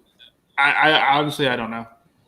I'm gonna say top 5, but I don't really have like a set top 5 to be honest. Like I can't even tell you what order they would be in. But if I had to pick somewhere, it would probably go top 5, just because it is such an epic movie. Even though the scale's not quite that epic, right? Like it's not a universe destroying. Well, I guess it kind of is a universe destroying thing, but at its heart, it's just a kid just trying to figure out his way, and the way it's done with all the different elements coming in, and it not being it doesn't feel bloated. Like if you think about it, there's 8 characters. Sorry, there's like 11 characters that all have to get some screen time, right? So you have like 5 villains, you have 3 Spider-Men, you have Spider-Man's friends. There's so many things going on, and the way it's been juggled, it is very, very.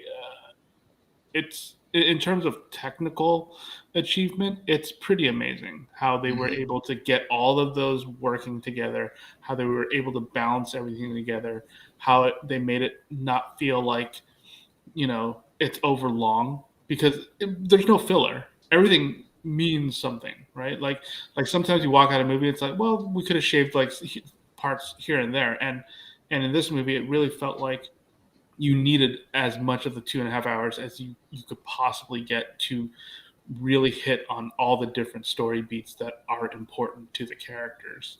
And so I can't just say, oh, it's, number 8, it definitely has to go in the top 5 somewhere. but where exactly and how it feels, I can't really say at this moment. But it is definitely a really, really good movie. And like we were saying, a roller coaster ride from beginning to end, pretty much. And and it doesn't really.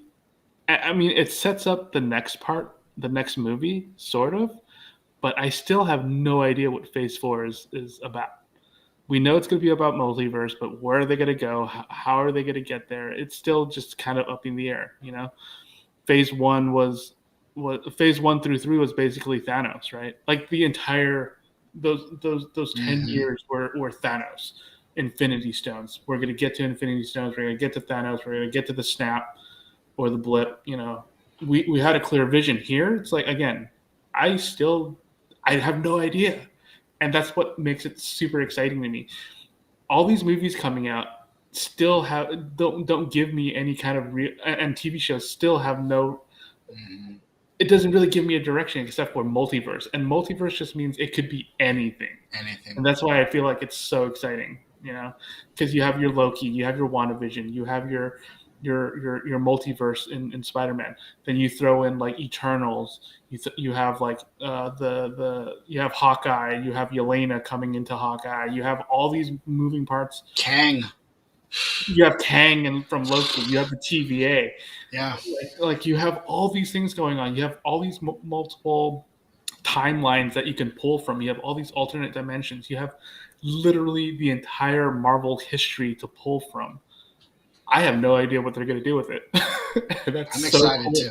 I'm excited too. Cool. Super amazing. Speaking of amazing, you talked about how the Spider-Man universe, in a way, is its own pocket universe and stuff.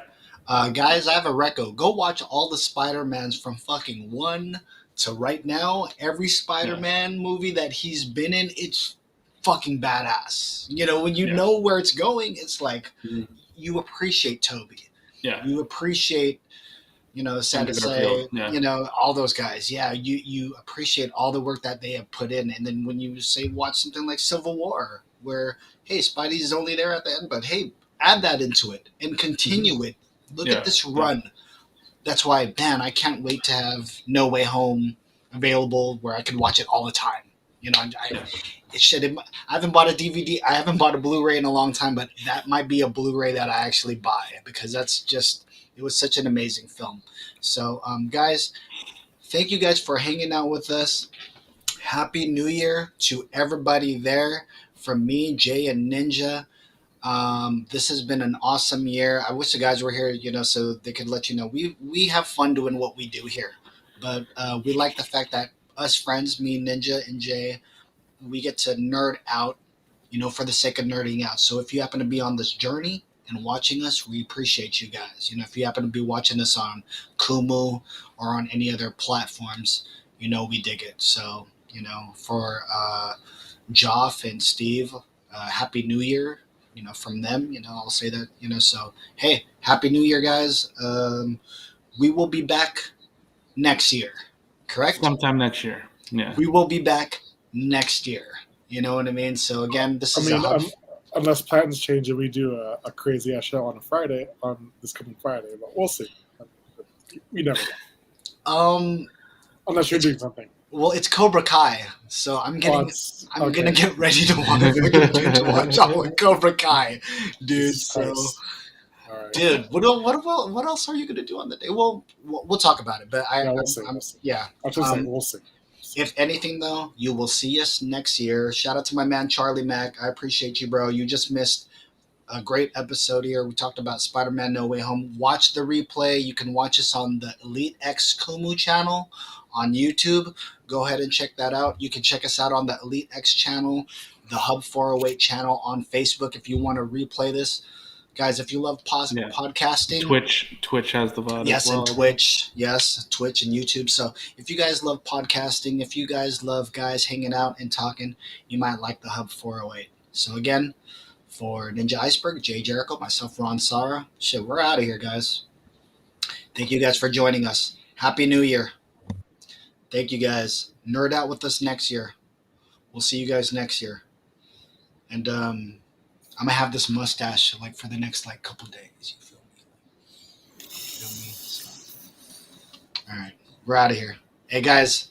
Oh, by the way, January 29. Okay, we booked it today. January 29. Yeah. My baby shower, birthday bash, whatever the hell we're gonna do.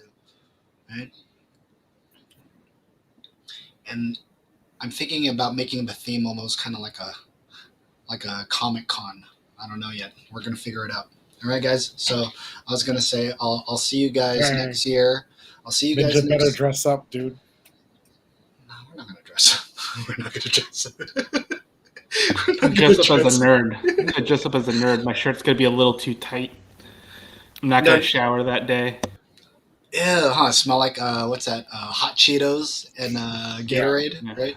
And quesadilla. In case of the that's gross. All right, so Jason Steele is in the house. Look at Jason Steele all of a sudden comes in. The big star. Shout out to our Elite X member, Jason Steele. If you don't know already, and if you haven't already, you need to check out Lodi Coins right now. You know what I mean? Go to Lodi Coins PH and get your Lodi Coins right now. You know what I mean? Jason, I've been meaning to tell you too. Hopefully we can get a sponsorship for the Hub 408 so I can just say Lodi Coins every like 30 minutes. You know what I'm saying? So if you'd like to sponsor us, dog, you know what I'm saying? Let us know. You know what I mean? Let's go. See it. Okay. Jason, I will talk to you soon. I know you're very busy. Ads. Hashtag ads. See, I told you guys. I told you I'd get us a sponsorship. You know what I'm saying? Hashtag ad. I told you guys I'd get you a sponsorship. See? Why you don't want to be like Ernie Johnson? And Ernie Johnson? Nah. And his show's not being sponsored. You know, I have a baby. I have a baby on the way. I cannot be broke this year. Sponsored by nobody. Nah, we can't be broke this year. All right. So again, guys, thank you guys so much. Jason, I appreciate you for coming through. Shout out to our man Jason Steele. Please follow Jason Steele right now if you guys haven't already.